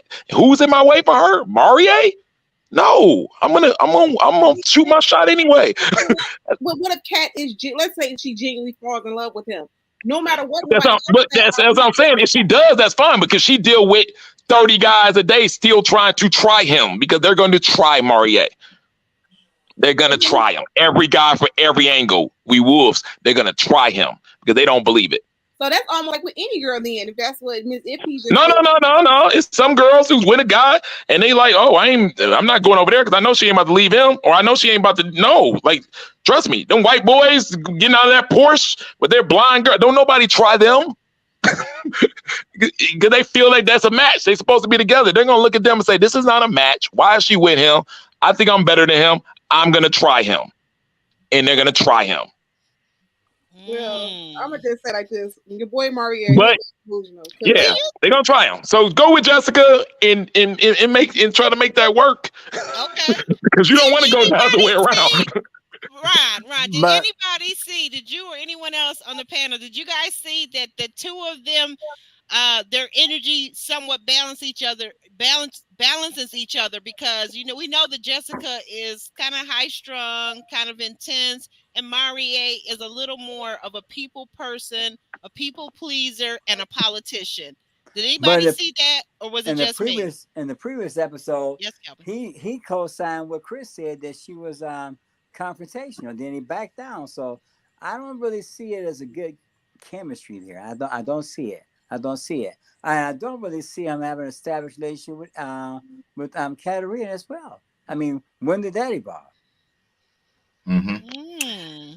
Exactly. The only difference is Kat seems to be more open to his lifestyle, his spirituality, and things like that, and that goes a long way for some guys. She's more open to it rather than Jessica turning her nose up at it. But he still keeps talking about Jessica's like a main connection for him, and But I think is I think Jessica is basically using him to stay on the show because the but beliefs don't align. That was a deal breaker.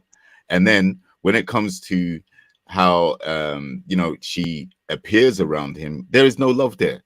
Yeah. There's no foot rubs. There's no, when he came to the room at the retreat, there was no warmth there. There was no reception to even invite him to want to sit down and have a catch up for a few minutes that night. There was nothing. So I think Jessica's basically just going along to just so she doesn't get eliminated at the end. Wants to make it to the bridge and then just walk off by herself. Mm-hmm. but the I thing think he just has to get there though. If he could get her to somehow have sex with him, I think Jessica doesn't. It's not a lot of guys that who's going to want to deal with her. Like, she understands that it takes a certain type of guy, and it might have been a long time since somebody didn't got it. You know what I mean? So it could be the right situation where if he can get in, that she changes kind of her spirit and stuff towards him. You know what I mean? Very easily, and I can see it somewhat working. The cat thing's not gonna work. We gonna go after you, Mark. We going after you, Marty. But Jessica, Oh, all right. You throwing yourself. Wait a minute. I thought you we were all going. arguing. Every thought you every was male talking castmate about going after guys. him. Like, you ever see the movie Drumline? With a white guy was he got Yeah. challenged by his own roommate for the band Right. competition, and Nick Cannon was like, "I would have challenged you too."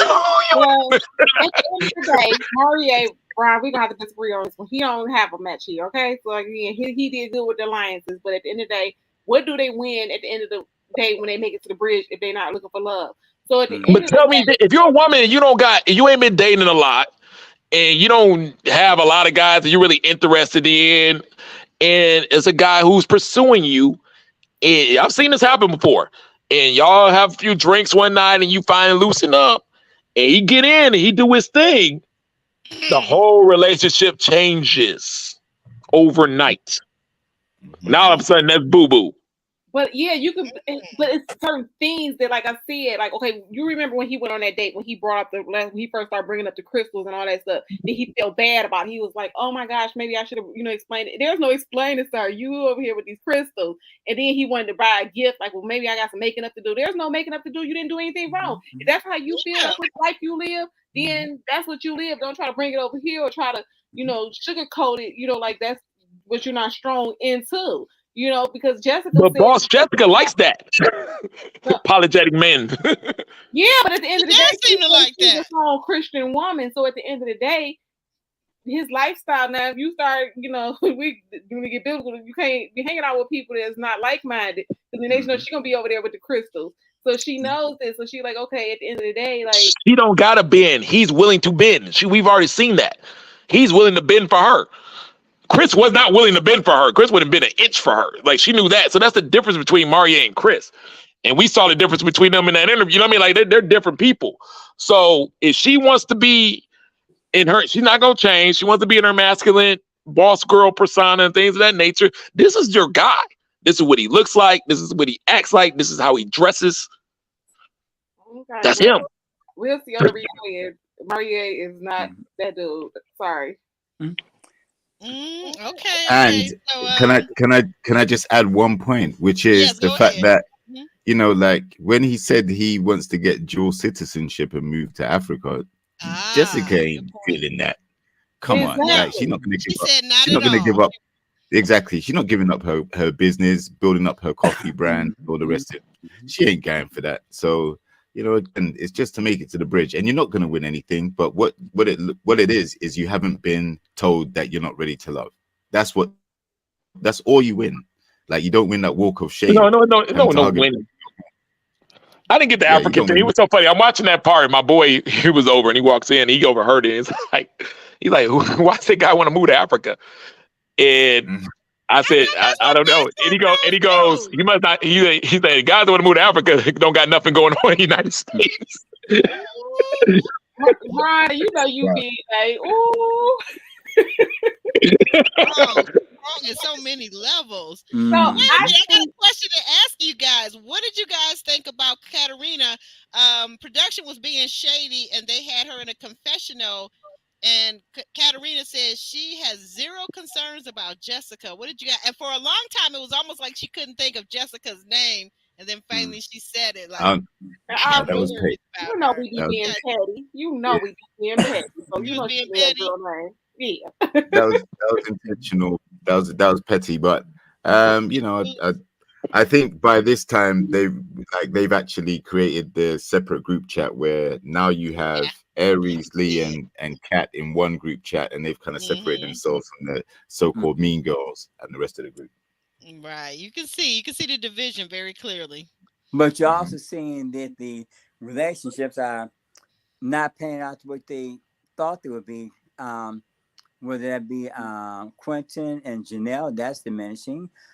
Aries and Philip, that's diminishing. And also the other one is not really established. So this is interesting. Is getting down to the wire, and where is the true ready to love synopsis here? Don't see it. It's diminishing. As the more it progresses, the less we're getting. Lord have mercy. Okay, so we got that out the way. The date with Marie. Katarina meets next with Marie's cousin Ned. And what did you guys have any particular thoughts about that date with Katarina and with Marie? When was their relationship really established? Exactly. I don't think they really have a relationship. I think they're trying to develop one. That's the way I see it. Anyway. At this point. Yeah, I know. Is it possible? I know.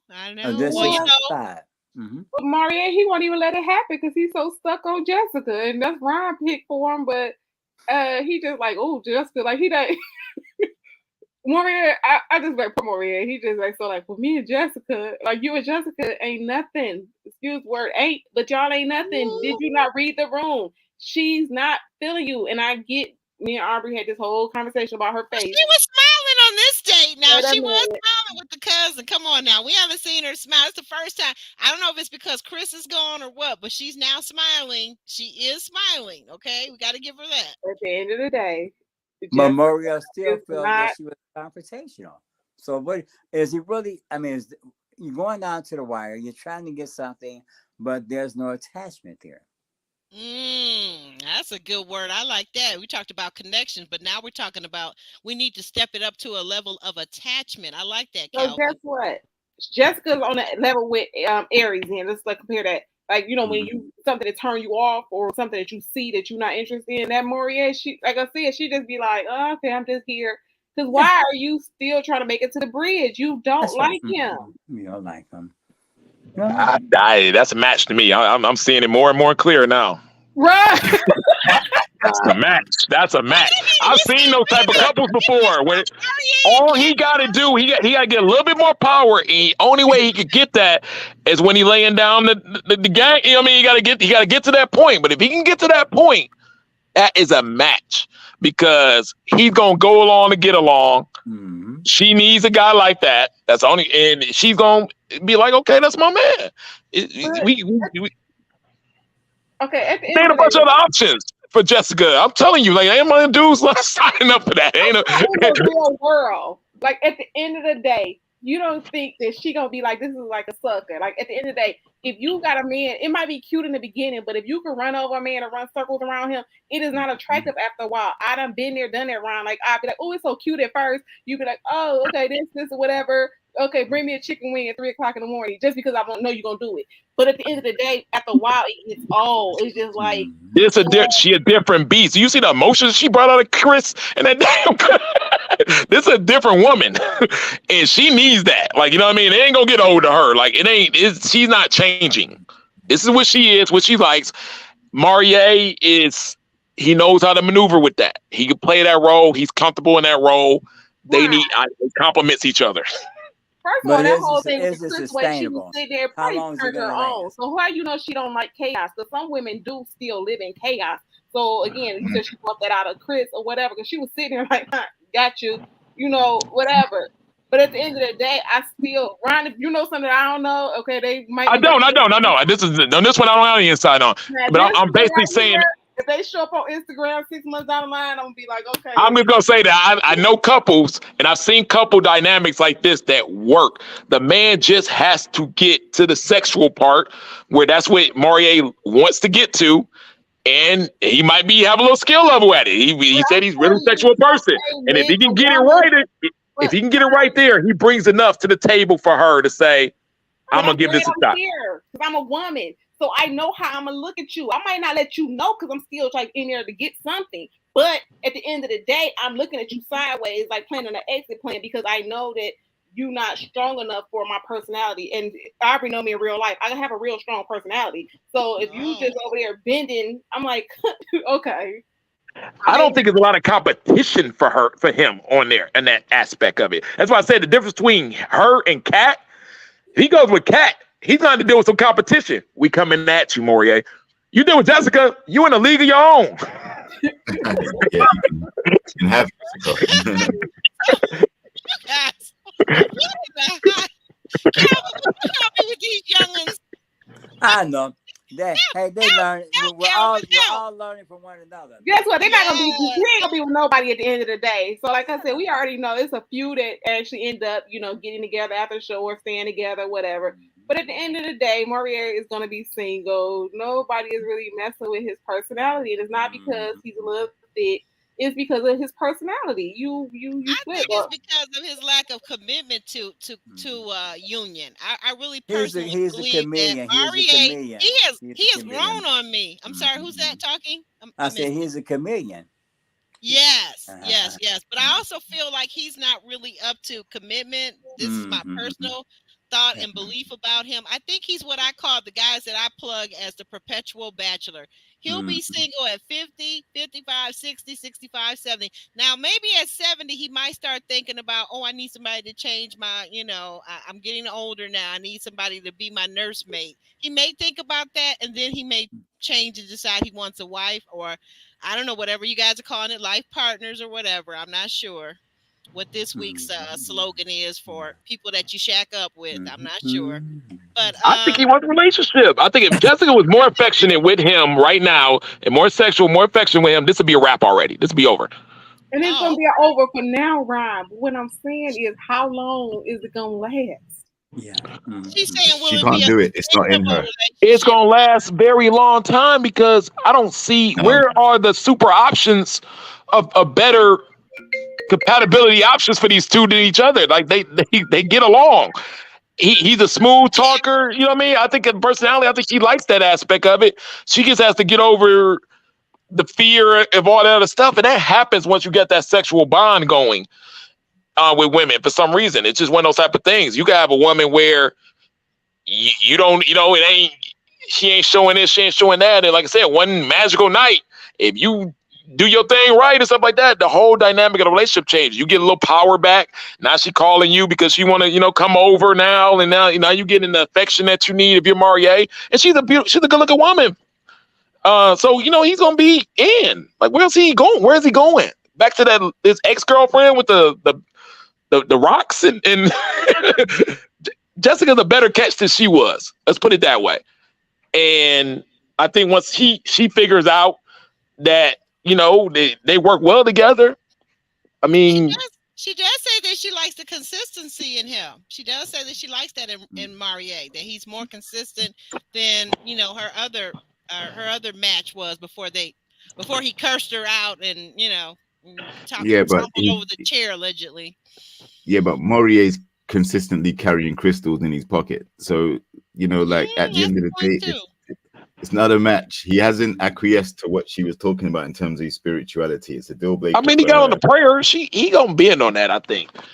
But I don't, like I said, I don't see. It's so much harder to date a woman when you feel that when it's 20, 30 other dudes trying to get on that same woman. And I don't think he gonna have that with Jessica, because I think she puts a force field up enough to block enough men where if he's halfway in there, he's further than a lot of men in the whole city of Dallas. Mm-hmm. And I think that head start could get him there if that's what he really wants. You know what I mean? I think he can get there. He's got to wait. It may have to be to play the long game, but it works sometimes. And no, go ahead.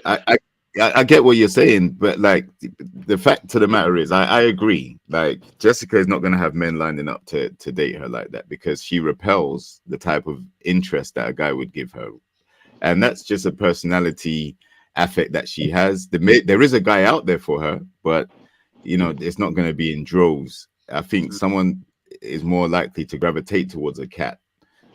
Someone who comes across as more flexible, happy, more open to conversation, dialogue, someone more cheerful. And Maurier, I don't think him and Jessica are going anywhere. They're not going to Africa.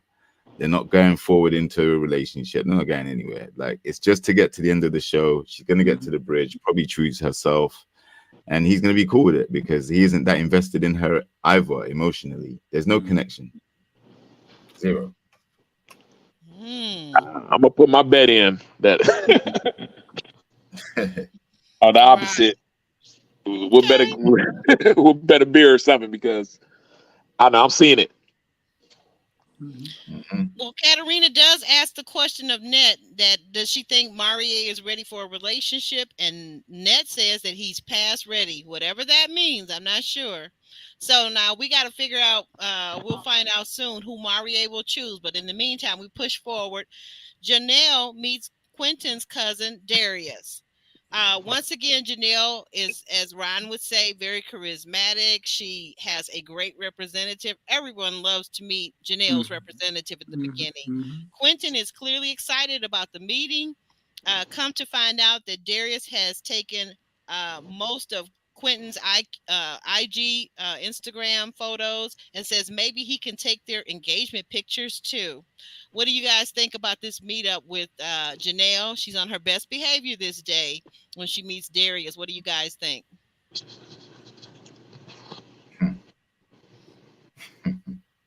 I think that the thing that's interesting to me is that Darius is really noticing how excited Quentin is in this moment about Janelle. I mean, Janelle's really got this guy's nose open wide, or either he's the greatest actor that they've had on Ready to Love in its history. But still, the issue has come up again about the age difference and having children. Yes, children. And he's conflictual. He is something about Janelle that he likes, but he missed the boat with Lee. So in the back of his mind, he's saying he should have pursued her more diligently and just not been so enticed or submissive to Janelle. He missed the boat. He doesn't really want to commit to Janelle, and it's too late for him to for Lee to make for them to have a relationship because he missed the boat with that. But I don't see him really being committed to Janelle like he would like to. She wants it, but he doesn't really want it. I'm confused because I know a lot of men that date women because of their beauty, their looks, right, and their youth. Right. This is the first time I've seen when the man had the youth and the looks and the woman was You don't think Janelle is beautiful? You don't think she's attractive? She's not attractive to you? She cool for what I mean, what she is, but do I know a bunch of 33-year-old personal trainers that I feel that's gonna be hunting Janelle? I don't know any of them. And I know a bunch. I'm in that. I work in that sector. We're just talking about Quentin. It doesn't have to be a bunch. We just got this Okay. one. Well, yeah, we have. Like, I've never seen a guy 9 years younger with a better, more in shape, better body than the woman pursuing that woman. It's usually the other way around. You know what I mean? I've never seen it that way. And I'm talking about my whole life. Women. Some men like thick women. Come on now. You yourself said were you telling us a lie back on your season when you said you liked the big girls? Were you? No, I think I know. I'm not saying no. Like I said, I told you I like Aries. I like Aries. Got the nicest body. I like that shape. Mhm. But the fact of the matter is, I said it's a combination. I've never seen a guy 9 years younger go for a serious relationship with a girl that much older, and you're in better shape, and maybe gonna, you know what I mean, will garner attention from women your age or younger more. You know what I mean? It doesn't make any sense on paper. I've never seen it. And maybe you've seen it. I've seen a million couples. I've never seen any example of this working in any kind of capacity. It doesn't. If it does, this will rewrite the whole. I don't believe it. We don't. Here's the one thing about the cast of Ready to Love, and I've met mostly every man on the cast there. There's no unicorns in Monopoly. Most of these guys that we pick are literally identically almost the same. That's why all the guys get along. It ain't that much difference between the men that much. And you're trying to tell me that this guy just happens to want thicker women 10 years older than him in a big city like Dallas, which is known for its superficialness, and you're a personal, none of it makes any sense. So if he's like just the most different person the castmate that's ever been casted, haven't met him yet, but all the other guys that I have met are identically the same. They're on the same stuff, same way paying, like the same type of, you know what I mean? So it's not making any sense, is what I'm saying. So I don't believe it. You got to make it make sense to me. Yeah. Okay. Well, you agree with him, JR? I just think that beauty's only skin deep. And yeah, everyone talks about how Janelle may look attractive, but there are bits of the attitude that she displays that are repellent, like instant repellent for some guys. And Quentin, I think going in, he thought, he's going to, he's attracted to her on a physical level and wants to pursue her and get to know her better, made himself exclusive. But after seeing the confrontation in front of everybody, which was outside of the ladies' lounge, after seeing that, like I said, I think he's hitting the brakes, and that's what made him want to keep a connection with Lee still going. But I don't think this connection works with Quentin and Janelle, because again, the ideals now, where it comes to what she's looking for within the time period that she's looking for it in, he's having second thoughts about that, because he wants different things. So the same thing that happened with Herbert, where Herbert wasn't on her timeline, that's exactly what's happening with Quentin. It's unraveling, because the connection, as much as the physical may be there, the actual what they're looking for as outcomes isn't. So I don't think this. What do you think that minus not even focusing on the physical, what you guys see as the physical limitations of you two men? Because honestly, I don't agree with what Ron is saying about that part, but I do see that the limitation for me as a woman seems to be the fact that she is older, and at this stage in life, like, we're not talking like he's 25 and she's 30. We're talking about she's in her early 40s, and this becomes an issue with childbearing and getting pregnant and fertility issues. I do see that as being a very big concern, especially since Quentin has said he wants to have his own biological children. Now, I can relate to Janelle's side of it, because as an adoptee, I know all about that adopted life. I know about it. I know about finding biological family in my 30s. I know all about that. So that's a whole journey that we'll talk about at another time. But I can relate to her wanting to adopt, but I can also relate to him wanting to have his own biological children. That certainly is an issue. What do you guys think?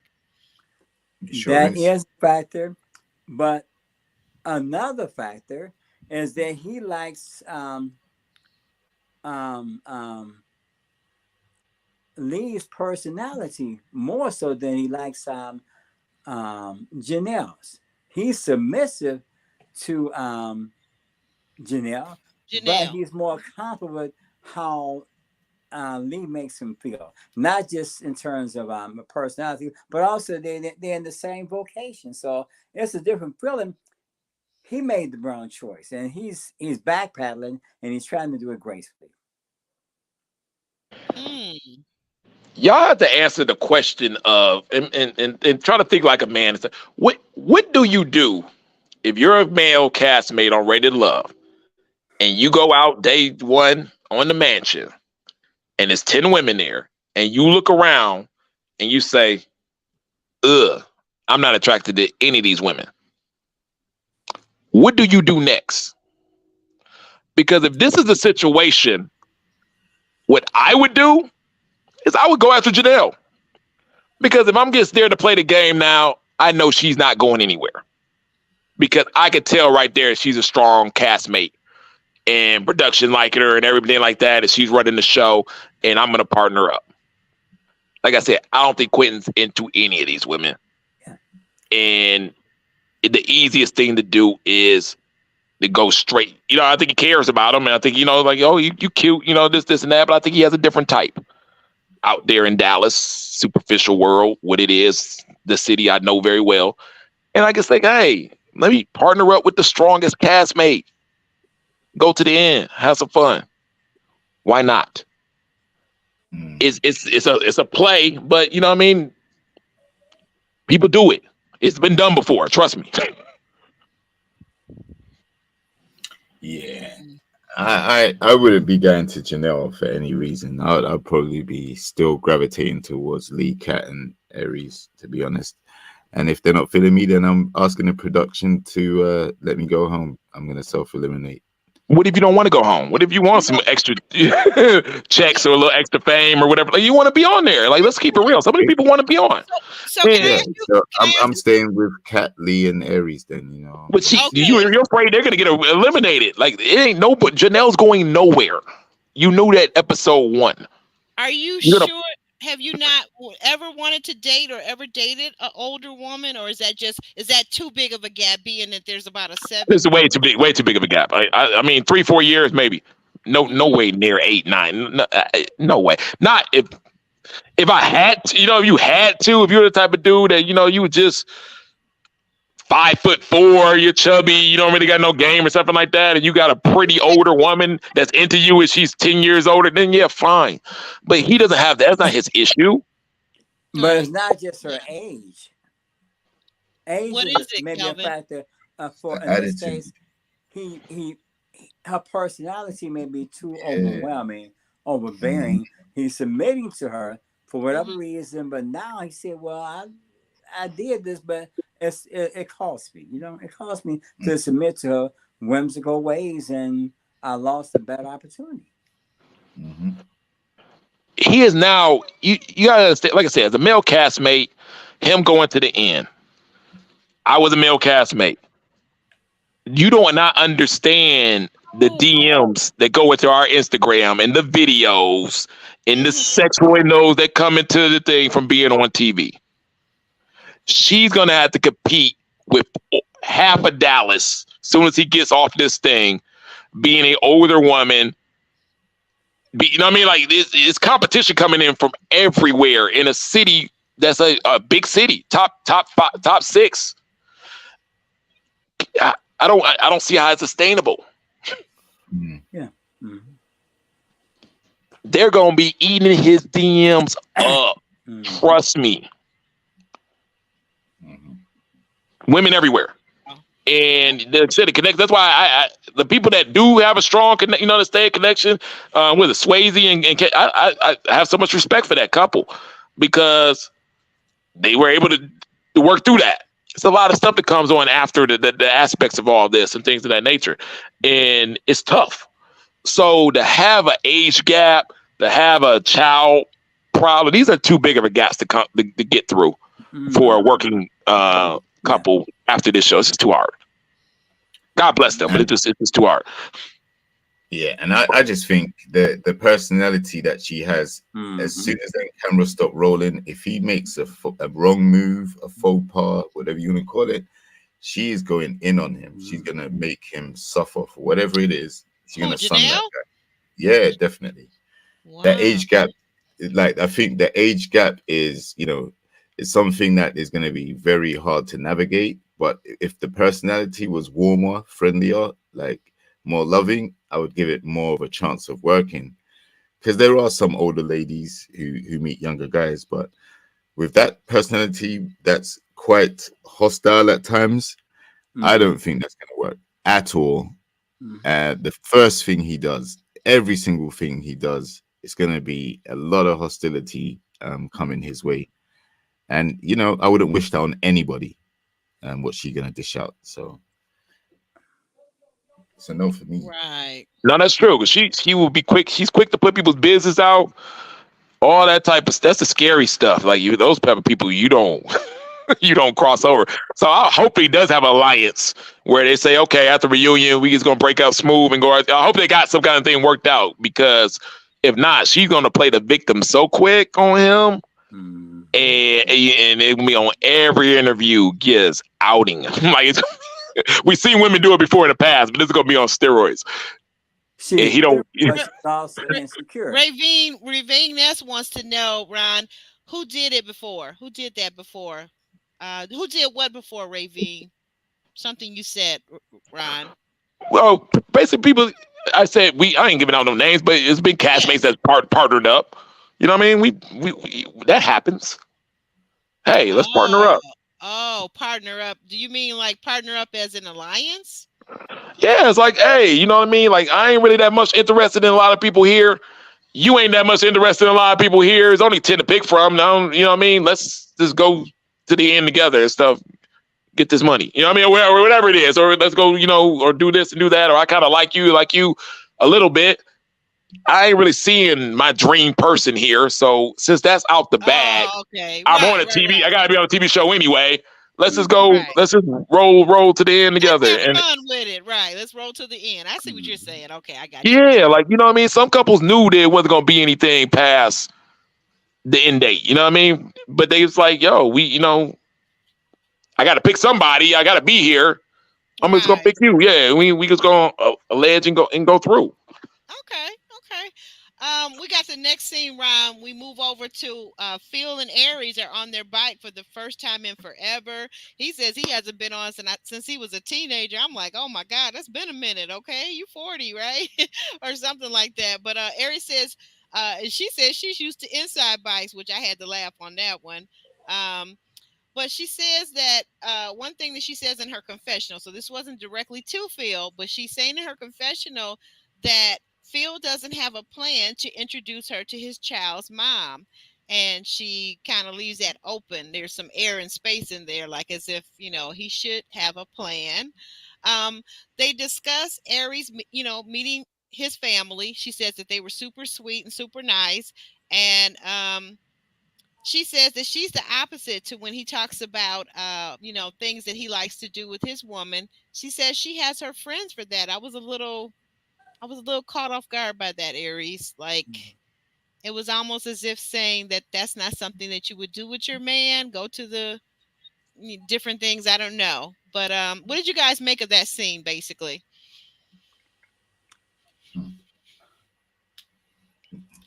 She's not into him. Yeah, go ahead. She's not really into him like she thought she would be. Maybe it's the finance. Maybe it's just something. Maybe the finance triggers some other factors that caused her to be more detached from him than what she was. When he was affectionate towards, she could early on there was an attachment, but it's diminished. It's diminished.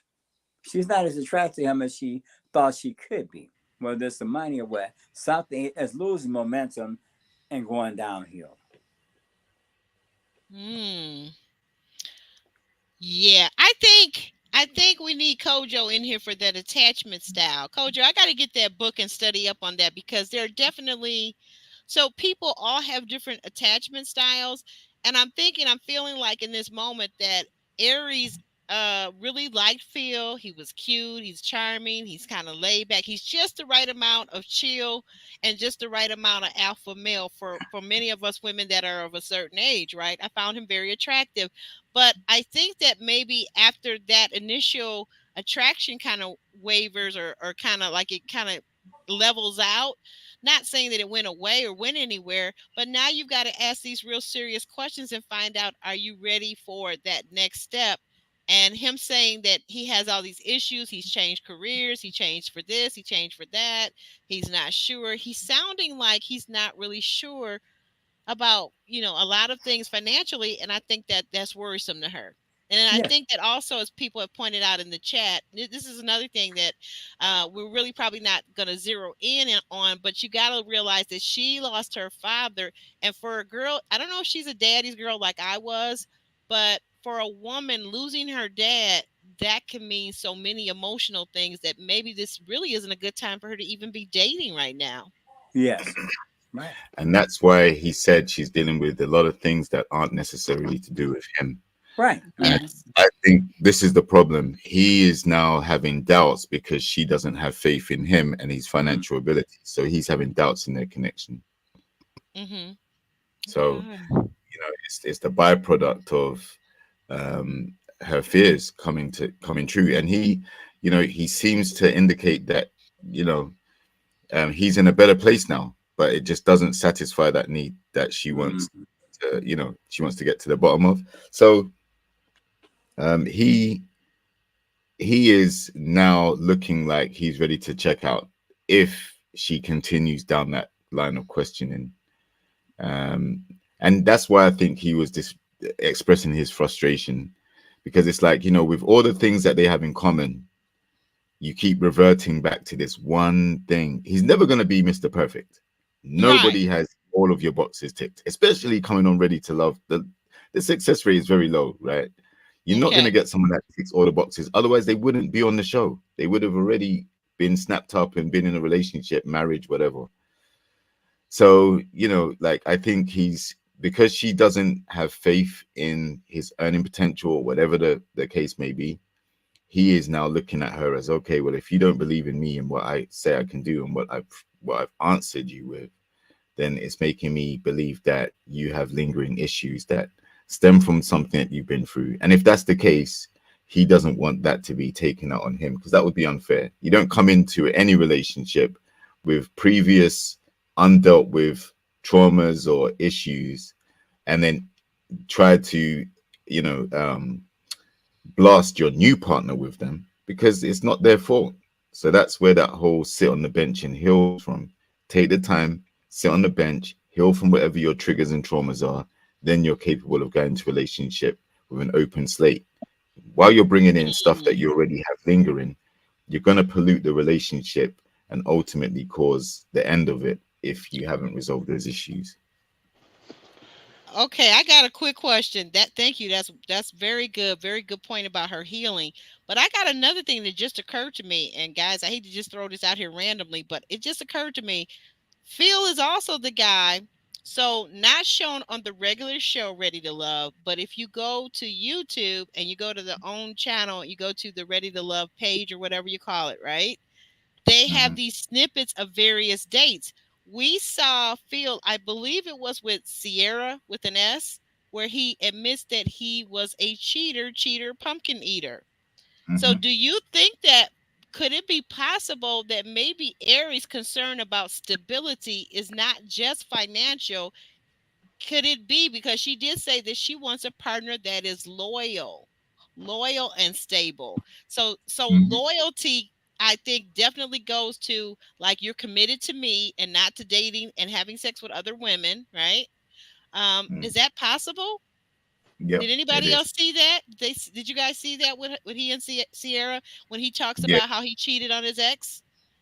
Yeah, and if he said that to Sierra, there's a chance that could have got back into the ladies' lounge or had some conversation Absolutely. about it. So yeah, that could also play a part. That could be one of the reasons. We don't know for sure because she hasn't actually said that, but that could definitely be a reason, and rightly so. But again, um, from what she's highlighted, it isn't that. We see Phil trying. You know what I mean? So I don't. You can only go by what a man is doing in his actions. And this is what happens on Radio Love a lot with the females. Those phone conversations be so intense because the women got to suck the men in. So they're blowing your ego up on the phone and this and oh, you my husband. Hey husband, is my husband gonna call me today? And we get all these text messages. All this be going on behind the scenes, right? The women gotta suck you in. So the women suck you in with that, and then all of a sudden, all that talk on the phone ain't matching the actions. So now it's time to like Phil thinking, now okay, now it's time to cash in on all that talk we've been doing. Where's the and now she's pulling back because she ain't about to back up all that talk right now. And like I said, I believe with the father situation and stuff like that, is she just not ready, super ready for relationships. A lot of women else at that situation she's in is thinking about getting them boys 14 and 13 to the finish line instead of bringing in a whole new relationship and blending the family. Her focus might be on something else. Mhm. And he's like, okay, well, you were talking all that stuff. And it ain't matching up with the actions like right now. Like what's going on now? Mhm. And it's just the representative went away now.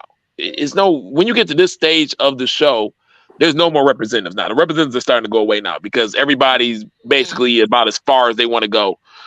Oh no! Now nobody really cares about elimination. We didn't got you didn't got all the You didn't fame. got all the way basically to the bridge now. We are Yeah, you basically already there. Yeah, you don't care. Now you don't really need to. So if you were doing any acting jobs or any representatives or any stuff like that, it's starting to all come down now because it ain't no need for it no more.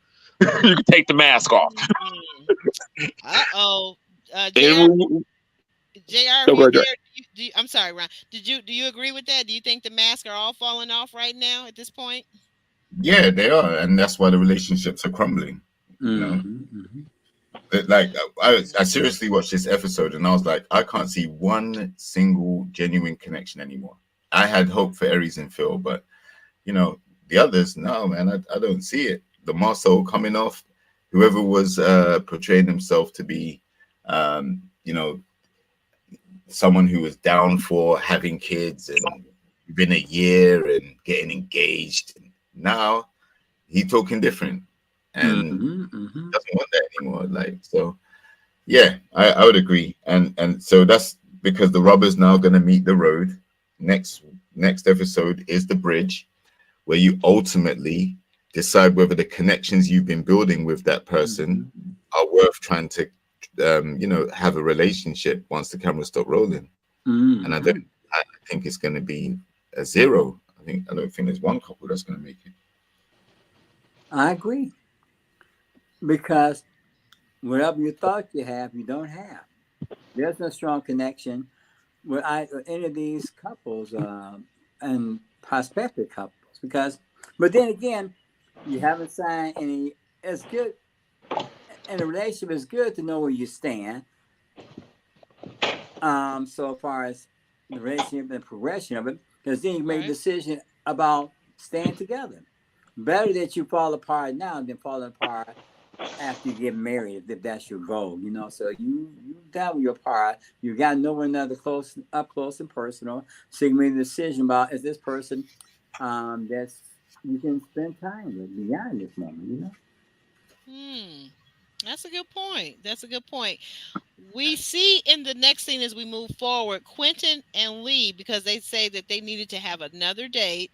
Quentin and Lee Mm-hmm. go to hit the batting cages, I think is what they're called. Yeah. We see that they're both athletes, and that Lee, especially, is looking outstanding in that workout gear. Like Mm-hmm. she's got a exquisite body, and I'm not, I'm a woman, I'm straight, but I can see beauty when I see it, and I don't have any Mm-hmm. problem saying she has an exquisitely Yeah. built body. She has been working on that, and I Mm-hmm. need her to help me get in the gym and train. It's either her, JR, Okay. both of you. I need both of them. I want to have that exquisite body, but she looks great. Mm-hmm. But they're we see them.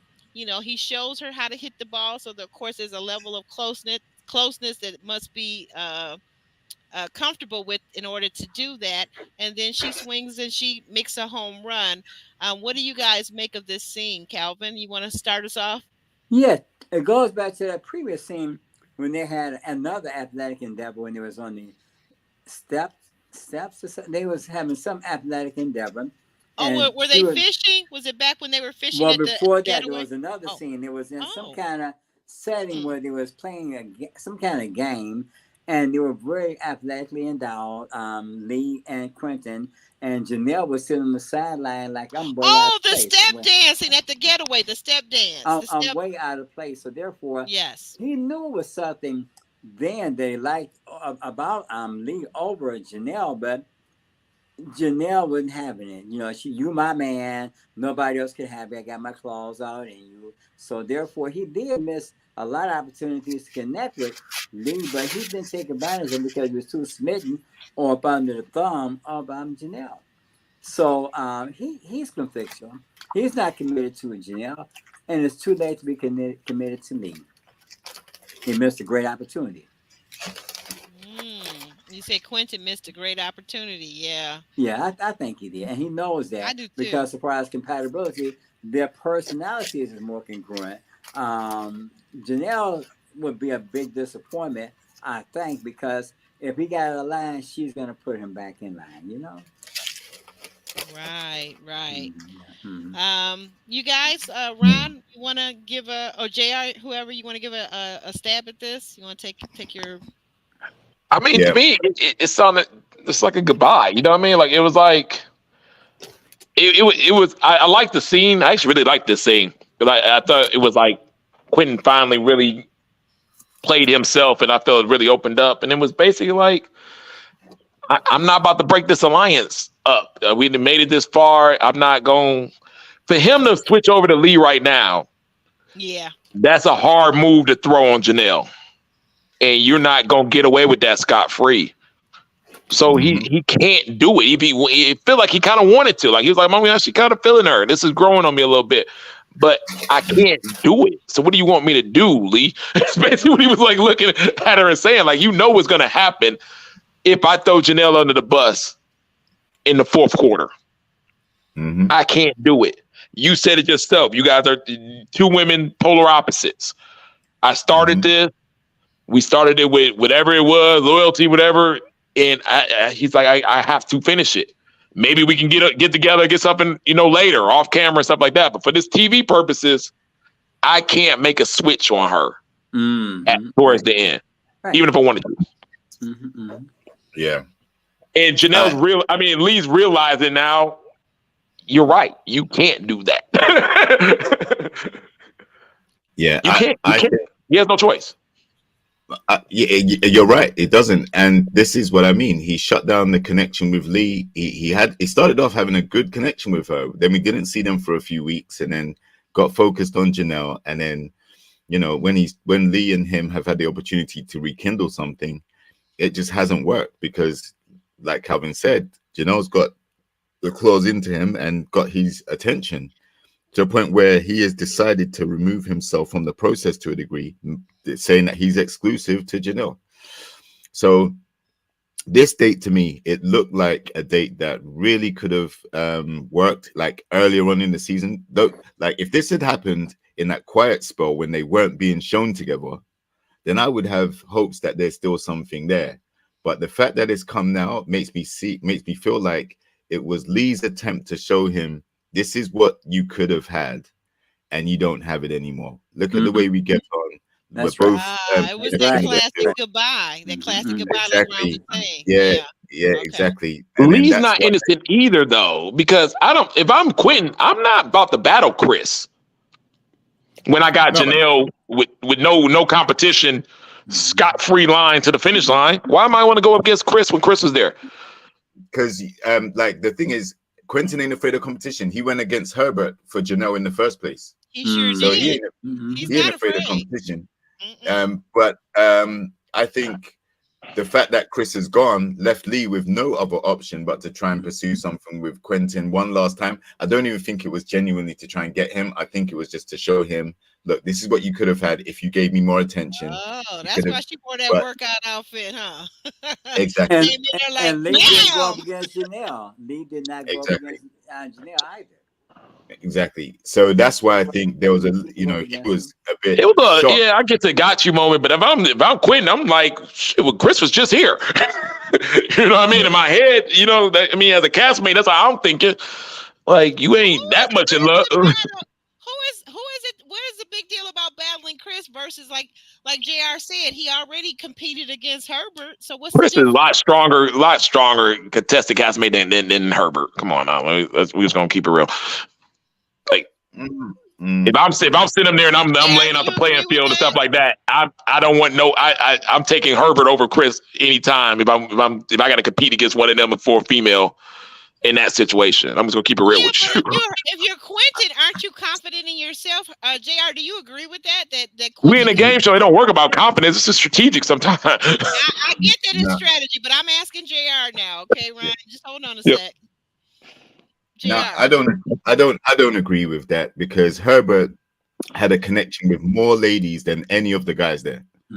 So Chris has shown himself to be quite emotionally soft, and that's not a disrespect to him, but it means what I'm trying to say is he is liable to flip. He gets very emotional, very invested, and that's a turnoff to some of the women. That's one of the reasons why a lot of the fans and viewers of the show don't like him, because he's too emotional. He's shown himself to be quite emotional at times.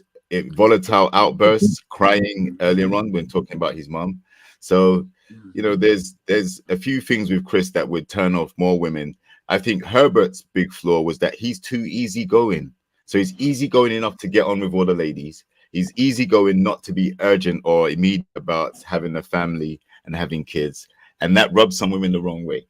But in terms of competition, if Quentin can outdo Herbert for Janelle, then I think he wouldn't even think twice about outdoing Chris. He's a competitive guy. He wants to be the best and win the lady at the end of the day. And he doesn't. I've heard a bunch of women in this cast still talking about Chris to this day. I know a lot of the women castmates still talking about Chris. I ain't heard one of them talk about Herbert. Yeah, no, I've heard them talk about Herbert. I'm talking about today as we speak. Yeah, I've heard them talk about Herbert. No, I mean like, Chris, that guy. Like, some women, they still talking about it. Like, some women castmates that are still interested in Chris. They're on. I've heard that too. Knock yourself out. Yeah, I've heard that too. But I've also heard them talk about Herbert, saying that Herbert is a vibe. They really get on with Herbert. He's a cool cat. Like, they really like him and his personality. Chris, I think, is the closest thing you've got to the guy that says he's a provider and he's trying to set like the traditional in some elements. I'm gonna pay the bills. My woman don't have to work. That's attractive to some ladies. So that's his selling point. But what comes with that is the volatility. If you don't respect him as a man in the way that he feels, then he's gonna go off on you. Oh yeah. But some women are afraid of that, but some women that are not. I mean, you look at Chris, 110K followers. You know what I mean? Like, he's that guy. That guy's always gonna win out when it comes to the ladies. They don't care about that stuff. Big fish eats little fish. That's just the way it is at the end of the day. You could put they could put him as he's the Terminator Predator. They could put Ike Turner on any label you want to. It's still gonna be a line of women around the door to date Chris. It ain't going nowhere. There's nothing you can do about it. Serial killers. They're women that date serial killers. No doubt about it. Absolutely. But I'm talking about it ain't that scene didn't even put a dent in his dating life. It didn't put a smudge at all. I said, knock yourself out. If you like it, I love it for you. An interesting point is that Lee never really stood her ground with Quentin towards Janelle. She had more leverage than what she realized, but she conceded to Janelle for whatever reason. Yeah. She had a lot of leverage and she could have done more earlier to sway him over. Yeah, wait, hold on 1 second. I've got to ask Calvin because that's an interesting comment that you just made. Very interesting. How so, Calvin? How could she have done something earlier on? What Well, could look at the first Mhm.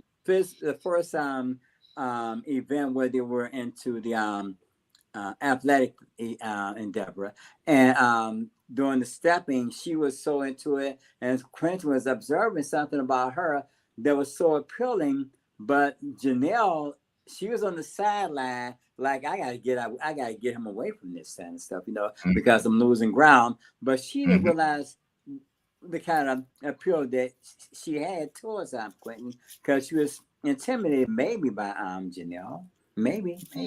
But she should have stepped the game up because she had leverage earlier, even when Yeah. they was fishing. Even when they was fishing, she had leverage to reel him in, but she just didn't take advantage of it. Ooh. Yeah. Mm. I get that, but I don't think Lee is combative. I don't think she's competitive in the same way. Yeah. Like her personality Competitive, strikes me. yes. Well, they're Yeah, polar opposites, but she could have exactly. stayed I in there. think Lee's the type of person where she's like, you know what? I'm going to show you who I am, and if you make the decision to go somewhere else, then you're going to regret it, and I'm going to move on. That's Because it. they are more competitive. I mean, they're a better couple than Janelle, than Quentin and Janelle. They don't have it. They don't have it. She's domineering, he's submissive, but they were more, Lee and Quentin were more congruent, Right. And I was going to say also, it was interesting how Lee sat down with Chris to say, you need to stand up for yourself against Jessica. You need to just say what you need to say and confront her. She's never done that with Quentin about Janelle. Right. So that I found interesting. She could have sat down with Quentin and said, listen, you're letting this girl ruin your chances on the show of getting to know some really great women myself. And you're letting Janelle just dictate and dominate how you spend your time. So that's a turn off. You need to do something about it. Stand up to her. She didn't want to do that because at the end of the day, she probably knows that if Janelle had found out about that, then that would have caused chaos. Right. So she doesn't Janelle would have been pulling up at her place. All right. Exactly. Yeah, exactly. Right. And to your point, so we see in the next scene, we see that Jess and Marie meet again. Once again, they meet. Marie has picked out a particular restaurant and they're dressed very nicely and they meet. And once again, all I can say about Jessica is she's actually smiling now. Like, I don't know, it feels to me like there's like new energy in her now that Chris is gone. It's just her face is different, it's softened now, and she's a lot more relaxed with Marie. Does anyone else have a take on that? She is, but she didn't know that he also viewed her as being combative as well. Marie did, and he never stepped up and admitted to it. But he viewed her as being combative as well. So maybe it was something about the personality of Chris that sparked that standing my ground position that made a more hostile environment for them. But she is more conciliatory right now than what she was when Chris was there. Right. I think it's a little bit of smugness knowing that she got rid of Chris and he showed himself to be quite volatile, which made him come off worse. Right. So I think there's an element of, yep, I got him out the way. He's gone home. He's not my problem no more. And then I also think there's an element of, I know this thing with Maury ain't going nowhere. So I'm relaxed because I ain't got to do anything really. I ain't got to initiate any PDA, or if he tries to put his arm around me, he ain't going to do nothing. We're just going to sit here, have this drink, have this coffee, talk about stuff. And that's as far as that connection is going to go. So there's no pressure on her to bring a representative or try and front and pretend she's into him. We already know, she already knows that it's a wrap. Like, she knows Maria. She was really upset that Chris didn't want to be with her because of her, the things that he outlined. And now that he's gone, she's got that element of revenge. I've got him out of here because he didn't want me. Maurier, there's absolutely no chance at all with him. So I ain't got to sweat it. Just one more week, reach the bridge, then leave. Moria at the bridge with the I flowers. find it very interesting that so many of the men are putting these emotions and these feelings and these thoughts into a woman, Jessica's head, that she's upset, that she felt rejected, because we all kind of watched the show and they both said that they were not a good fit very early on. Yes. Jessica Yeah. and Chris both knew that they were not going to fit because they were like two peas in a pod. They never give up. They're both very competitive, and they're both Yeah. very stubborn. Would you say, Ron? What do you Exactly. think? I think you're 100% right. They both knew they wanted match. It was a control situation. And Right. I get in this sometimes as being a man as I'll say pretty self-efficient, and you get with a woman who's a boss woman who's used to leading with her money and kind of controlling guys that kind of go, ugh, you know what I mean? You know those type of women that see a dude and he say something she don't like, and she'd be like, oh, get your broke ass on, or you know what I mean? You know what I mean? She wears that persona on her, but you can't Exactly. do that with a boss man. Because he's gonna look at you like, I'll make more than you, girl. I'm gonna go around with my 100K followers and my career and stuff. What you gonna say? Don't bring up money now. Whatever you gonna say, don't you bring up success and money, because I got something for you.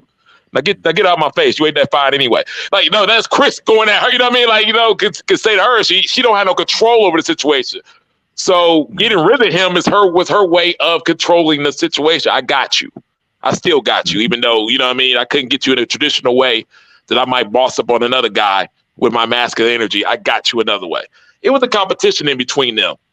And I hate to say it was between male and female and things of that nature, but it happens sometimes. I didn't find myself getting into it because, like I said, I'm not taking nothing from no woman to come up to, you know what I mean? I remember I was in a club one day, and the woman was coming in. She was feeling herself, and she was like, "Ugh," every guy she was walking to, "Ugh, with your broke shoes, ugh, with your this and that, ugh, all these, the broke man." And she was coming in a row, and she was coming right up to me, and I was like, "Hey, I'm gonna stop you right now. Let's not talk about money, because I'll embarrass you." I was like, you know what I mean? I stood my ground. I was like, "Don't come at me with that old broke. No.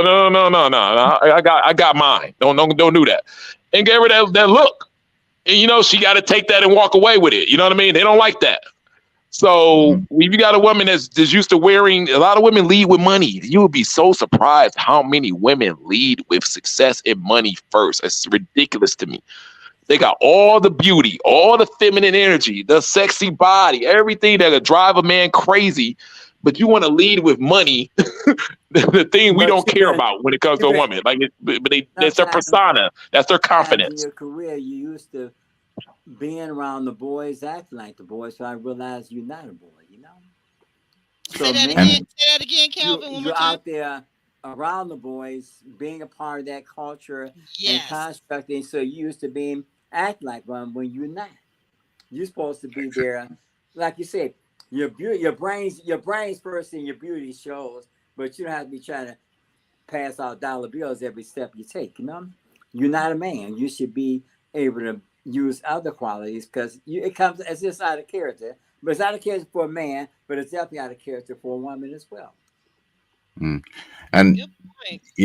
I think that if people dated the same personality type that they are, they will quickly find out how that mirror in their face. Exactly, and it won't work because you won't like what the person's doing, because it's not a recipe for success. If you're going to lead with money, lead with what you've accomplished, that's fine, but date someone who does that too. Then you'll see that that's a mirror match, and you're not going to like how it feels when all they talk about is what they lead with, and they don't have anything else underneath their accolades, education, all the rest of it. Their personality has suffered because they've spent too much time building up their career and doing different things. You have to have a holistic approach to life, and if you work and you're building up great, you're building up your career, you're building up your success, great, but you have to balance that with also building up the personal qualities to make you attractive for dating. You're not in the boardroom when you're sitting down having a coffee with someone talking about your relationship aspirations. So you have to be able to switch that off. So I think people who are stuck in, you know, I'm a boss, I'm a this, I'm a that, date someone who's like that, and you'll see that you quickly grow tired of it too. But that's just it. We spend so much time cultivating that component of our being, but not the holistic approach to life, the total person, you know, because when it comes to dating, you have to be able to woo side, put on the person. Your persona has to be different because you have to make it, you have to build up somebody else too. You're not just building up yourself. You have to think of yourself and somebody else needs it all. And a relationship, you have to think about somebody else needs at all times. You know, it's not just about you as an individual, but it's the collective game. How can we do? What can we bring out the best in one another? Because that's all. You need somebody besides your paycheck and your check stubs in your car. Well, guys, we see, thank you for that, Calvin. We see as we begin to wrap things up, we see Lee dressed to the nines in that dress with that split. Ooh-wee. Lee is bringing the heat this episode. Lee meets with uncle, nephew, cousin Tommy to talk about her future with Ready to Love. We leave off with no decision because the big three, the Thunderous Three, meet back up in the Gentleman's Lounge with Uncle Nephew Tommy to decide who will go home this week. Quentin tells them how he and Lee are two peas in a pod, but that he's just more comfortable with Janelle. Tommy says Tommy begins to tell them that he met with Lee, and Lee has decided to do what? Self-eliminate. Guys, what do you think about Lee self-eliminating?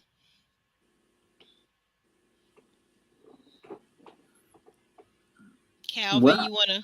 Yeah, go ahead. Well, she wanted, like we said, a recurring theme. Her and Quinn made a great couple, but the ball was dropped on both parties. If you ask about it, they both dropped the ball with that opportunity. So she realized that who else was there for at that point in time? She could have had Quentin. Quentin could have had her, but they both didn't initiate like they should have. So she bowed out gracefully. She didn't cut somebody out or fuss somebody. She said, I understand. No, she didn't do that. I'm out of here. That's okay. And I'm okay with it. I'm okay with it because I'm still ready to love. This is not the environment for me. Well, you know what, Calvin, I agree. She was very expressive, too, about her whys about why she wanted to leave, because she wanted to be respected. She wanted to be a priority and not an option and not a choice number two. And I thought she was very exquisite in expressing herself instead of having conniption fit, not being able to control her emotions, which, you know, we women have been accused of doing by certain male cast members. But nonetheless, she was ladylike and she was quite efficient at expressing herself. What about you? What do you think, JR? Yeah, I think she bowed out gracefully and she showed a lot of class by not throwing any shade on anyone and being particularly hostile about it. But I feel like, you know, with the numbers ratio, it was 5 women and 3 men left. So something had to give, and she did the right thing at the right time, rather than just wait to the bridge and be left standing there. You know, Quentin's going to go to Janelle probably. So, you know, she would have been left standing there. So she did the right thing at the right time and gracefully too. Very gracefully. Very good. Thank you for that. Ron, what are your thoughts? Yeah, it gets to a point where it's to the end, and I put myself in that situation. If I would have, like, let's say me and Alexis and Anna fighting, and I found out when she kissed AJ, and I had to go to the next part of that stuff was the resort or something like that, I probably would have self-eliminated, because it gets to a point, at this point, I'm not competing anymore. I already did the competition part of it. Now, if I'm still competing for a person at this stage of the show, then you can have her. You know what I mean? That's just how I would feel about it. And I just think that's probably where she was at. Like, I'm not about to go sit here and compete another week with Janelle in this situation. You can have them. We done the competition thing for 8 weeks straight when I competed for a man and stuff and that this and this and that.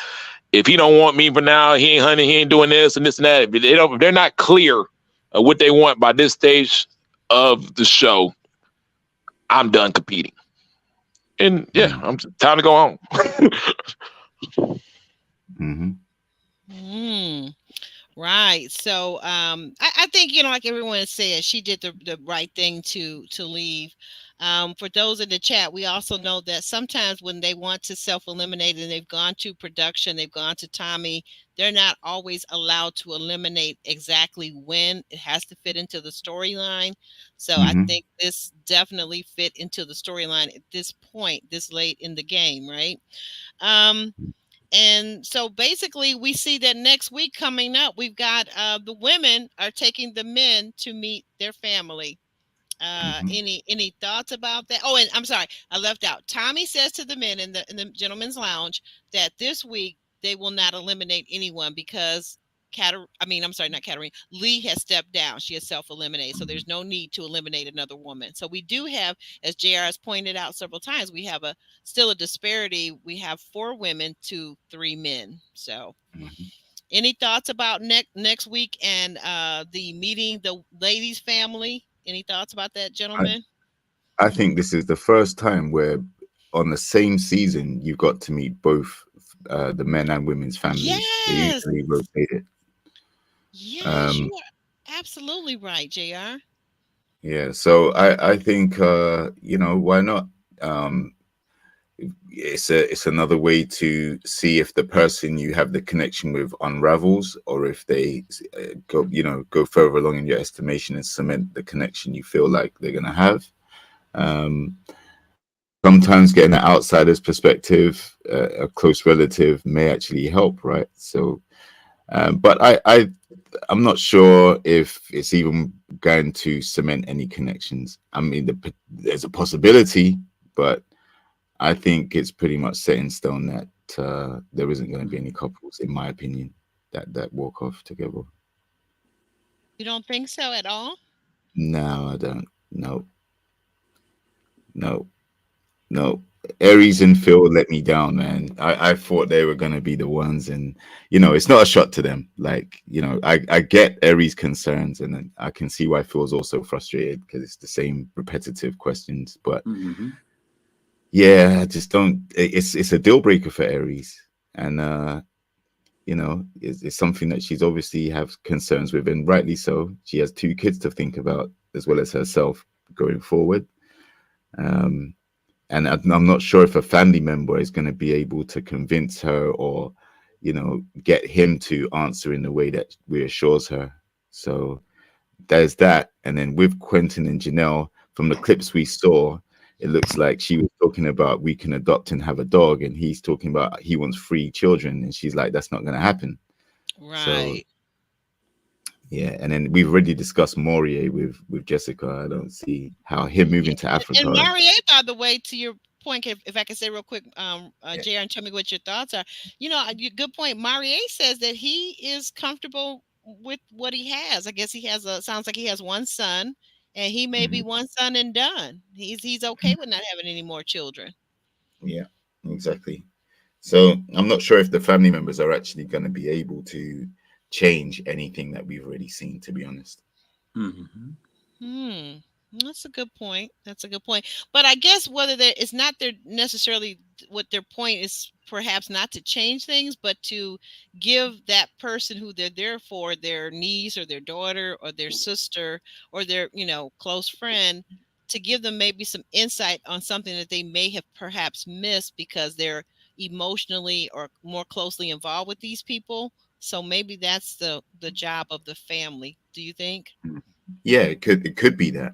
It could be But there's that. no definitive relationship established at this time with either Exactly. of That's them. I mean, anything that resembled it remotely Hmm. has diminished immensely just in the past 2 episodes. So, I mean, what's really there that's sustainable?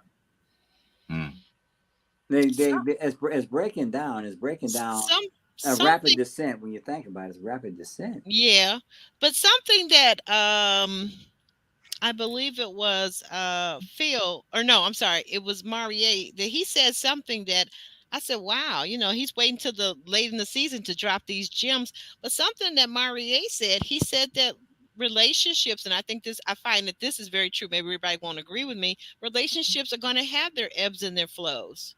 So is that what we're seeing now? These people have been dating for weeks. They've been on camera. They've been filming for 12, 15-hour days. And maybe what we're seeing now is that they're also very tired. And this is life. This is real life. You're going to be with a partner. You're going to see me sometimes when I'm tired. You're going to see me without my makeup on. You're going to see me in all different levels that you wouldn't see me in if we're just dating, right? But this is relationship that's just starting. So if it's fizzling out within the first 90 days, then what do you really have? I mean, if it's fizzling out, really, it should be going on a high momentum to go to the next level. There's nothing to move it to the next level if there's no force behind it. You're saying it's fizzling out rapidly, and it hasn't even been 90 days. So what did you really have anyway? Is it because there's not an attachment, a true attachment? Do you feel like, Calvin, what's the reason? That's a good point what you're bringing up. I guess I'm looking for the reason now. Well, because did you really have an attachment? You had attachment to maybe the looks of the way some words or some verbiage, but the thing about it, 90 days is like I mean, if you can make it through the first 90 days, then the momentum is in your favor. Like they say on the job. But if in the first 90 days, okay. The first 90 days does it. And you have not established yourself in 90 days, then this is not the job for you. That's just a fact. If you cannot adapt to that environment and grow and be moved by, okay, I got my 90 days in, now I'm looking forward to my benefits, I'm looking forward to doing things at this company, so to speak, use an analogy. Then, if I'm not attached to that, if it's like a hostile environment or there's no gratification there, then I'm just here for the check. Mm-hmm. So it's the and same that's what's called the honeymoon period, right? Mm-hmm. And these couples should be actually... Yeah, they should be the honeymoon phase. And how many couples do we see connecting to the point where we think that this honeymoon phase is going well for them? Yeah. Doesn't look like it to me. That's right. They can't even get to the point of, okay, now they don't have an established relationship, because after all, it's clear. Now, it's not ambiguous. It's clear that it's not working. It's not working for Aries and Phil. It's not working for Janelle and Quentin. And there has been. It's not a Jessica and Murray. They don't have a relationship at this time. They don't. It's not even because after all, he's already expressed the fact that he feels that she is combative. He didn't admit to it. He cowered out at it. So come on now. What kind of affinity do we have to it? Where's the attachment there? And Katarina, she's not even attached to him. Maybe she's trying to be, but she's not. She just here for the duration. I'm gonna go out. I'm gonna step out on a limb, and some people are probably gonna really want to disconnect from me because I'm gonna say this, but this is just my observation. It doesn't make it a fact, but this is my opinion. I felt like when I was watching Katarina, there was the other girl, well, definitely for sure Sierra with the S, right? And some other ladies that were on the show that I can't even think of their names right now in this moment. I'm not trying to be funny either, but I felt like that some of the ladies had the approach that I had and that other women had probably had, let's say when we were in high school, let's say maybe even when we were in college, that they were on these dates with these men and they weren't really asserting themselves in a feminine, in a positive way to find out information, to get across who they were, that we really didn't see who they were until much later in the season. And by that time, like I try to tell people, if you get to the getaway, the retreat episode, and you're still in this game and you haven't really aware of who your person is or who you think your person is, it's too late. It's too late. These ladies waited till the last minute and they were just kind of like, oh, the flowers. Okay, we're just kind of kicking it on the dates. And it was kind of like, to me, high school, college level dating, as opposed to real women that are now in their late 20s, late 30s, mid 30s. And now we're looking for an actual connection. They really wasted those early days. That's what I saw. So you guys get angry with me, fight yourself in the mirror, but that's kind of what I saw. Did anybody else notice that early on? What's awkward is that Hmm. when you get to a certain stage Thank you, and you JR. have not had relationship that's sustainable, you may Yeah. have fatigue in that area. You may get tired of the dating scene and want Mm-hmm. something that maybe you're given more at different times in your life, at Mm-hmm. different periods to people, and it didn't pan out. So you may have lost perspective on what love is because you're getting Mhm. benefits, friends with benefits, but you're not getting the loving relationship. Mhm. Ooh. So a party may be just tired of you trying to make something be there that's not, because I thought if you've been dibbling and dabbling for a decade, then you haven't had nothing that's something sustainable or long term. Then what have you really had? Mhm. Wow. Male or female? Male or female?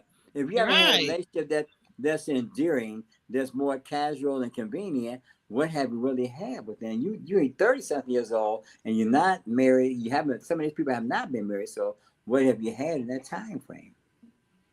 Mhm. Calvin, you said a mouthful. I'm just asking the people. I know they probably I'm not just gonna saying. like me after that, I know. but Mm-hmm. yeah, you seeing what I'm seeing. I think Yeah. people are Mm-hmm. intentional. Mm-hmm. Yeah. They really Because just it's are more intentional. it's more inconvenient. It's more convenience, but then it becomes inconvenient because you become maybe discouraged, tainted. I don't know. It's like, what have you really acquired from about relationship that gives you more hope, and you just kind of going through the motions?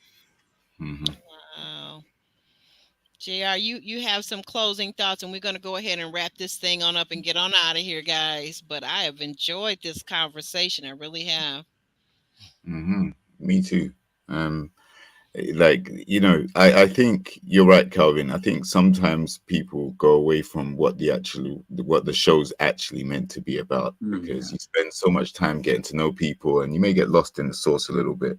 Yeah. But Hmm. ultimately, finding a love connection is what you're there to do, right? And yeah, like there's Yes. going to be people that you don't gel with, you don't mesh with, but if there are some that you feel it can work with, like you have to be open to allowing that connection to build and Mm-hmm. potentially flourish.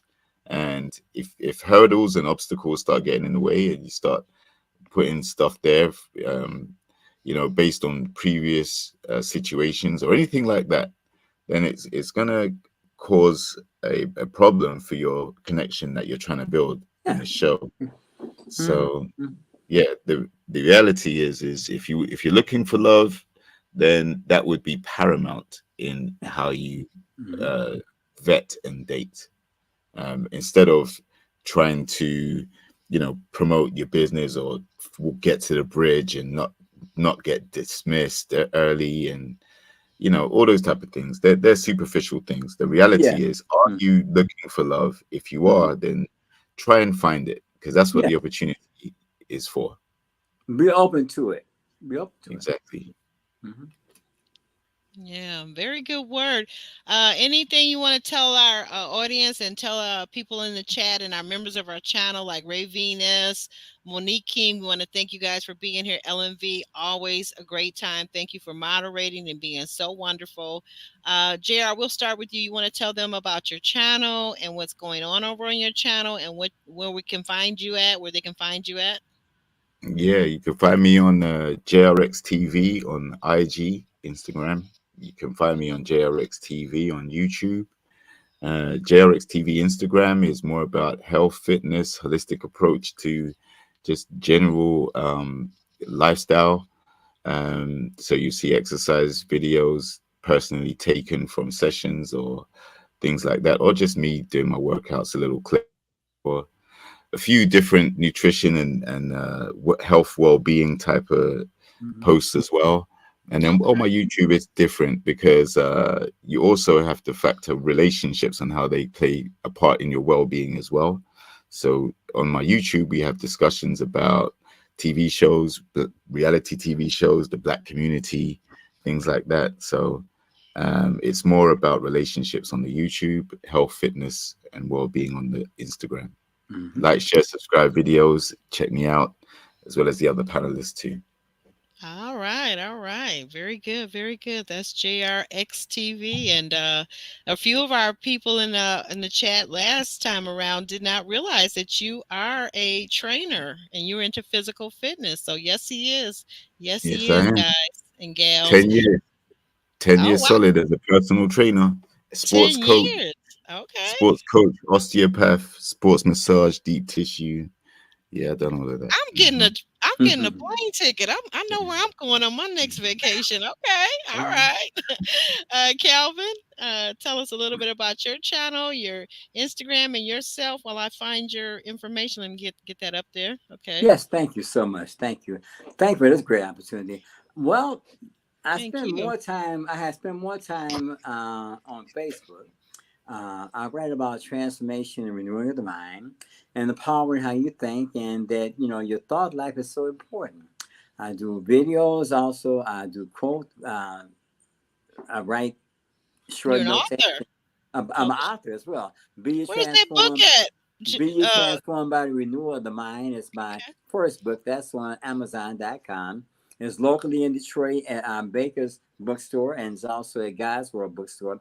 Inspirational, motivation material about overcoming yourself and dealing with your challenges more so from elevated posture. That you can go through something, but whatever you go through, you can go through. You don't have to be stuck.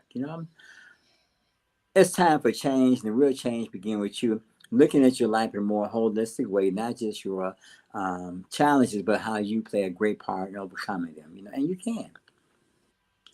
So also of late, I'm starting to spend more time on YouTube, and my YouTube segments deal with the transformation process.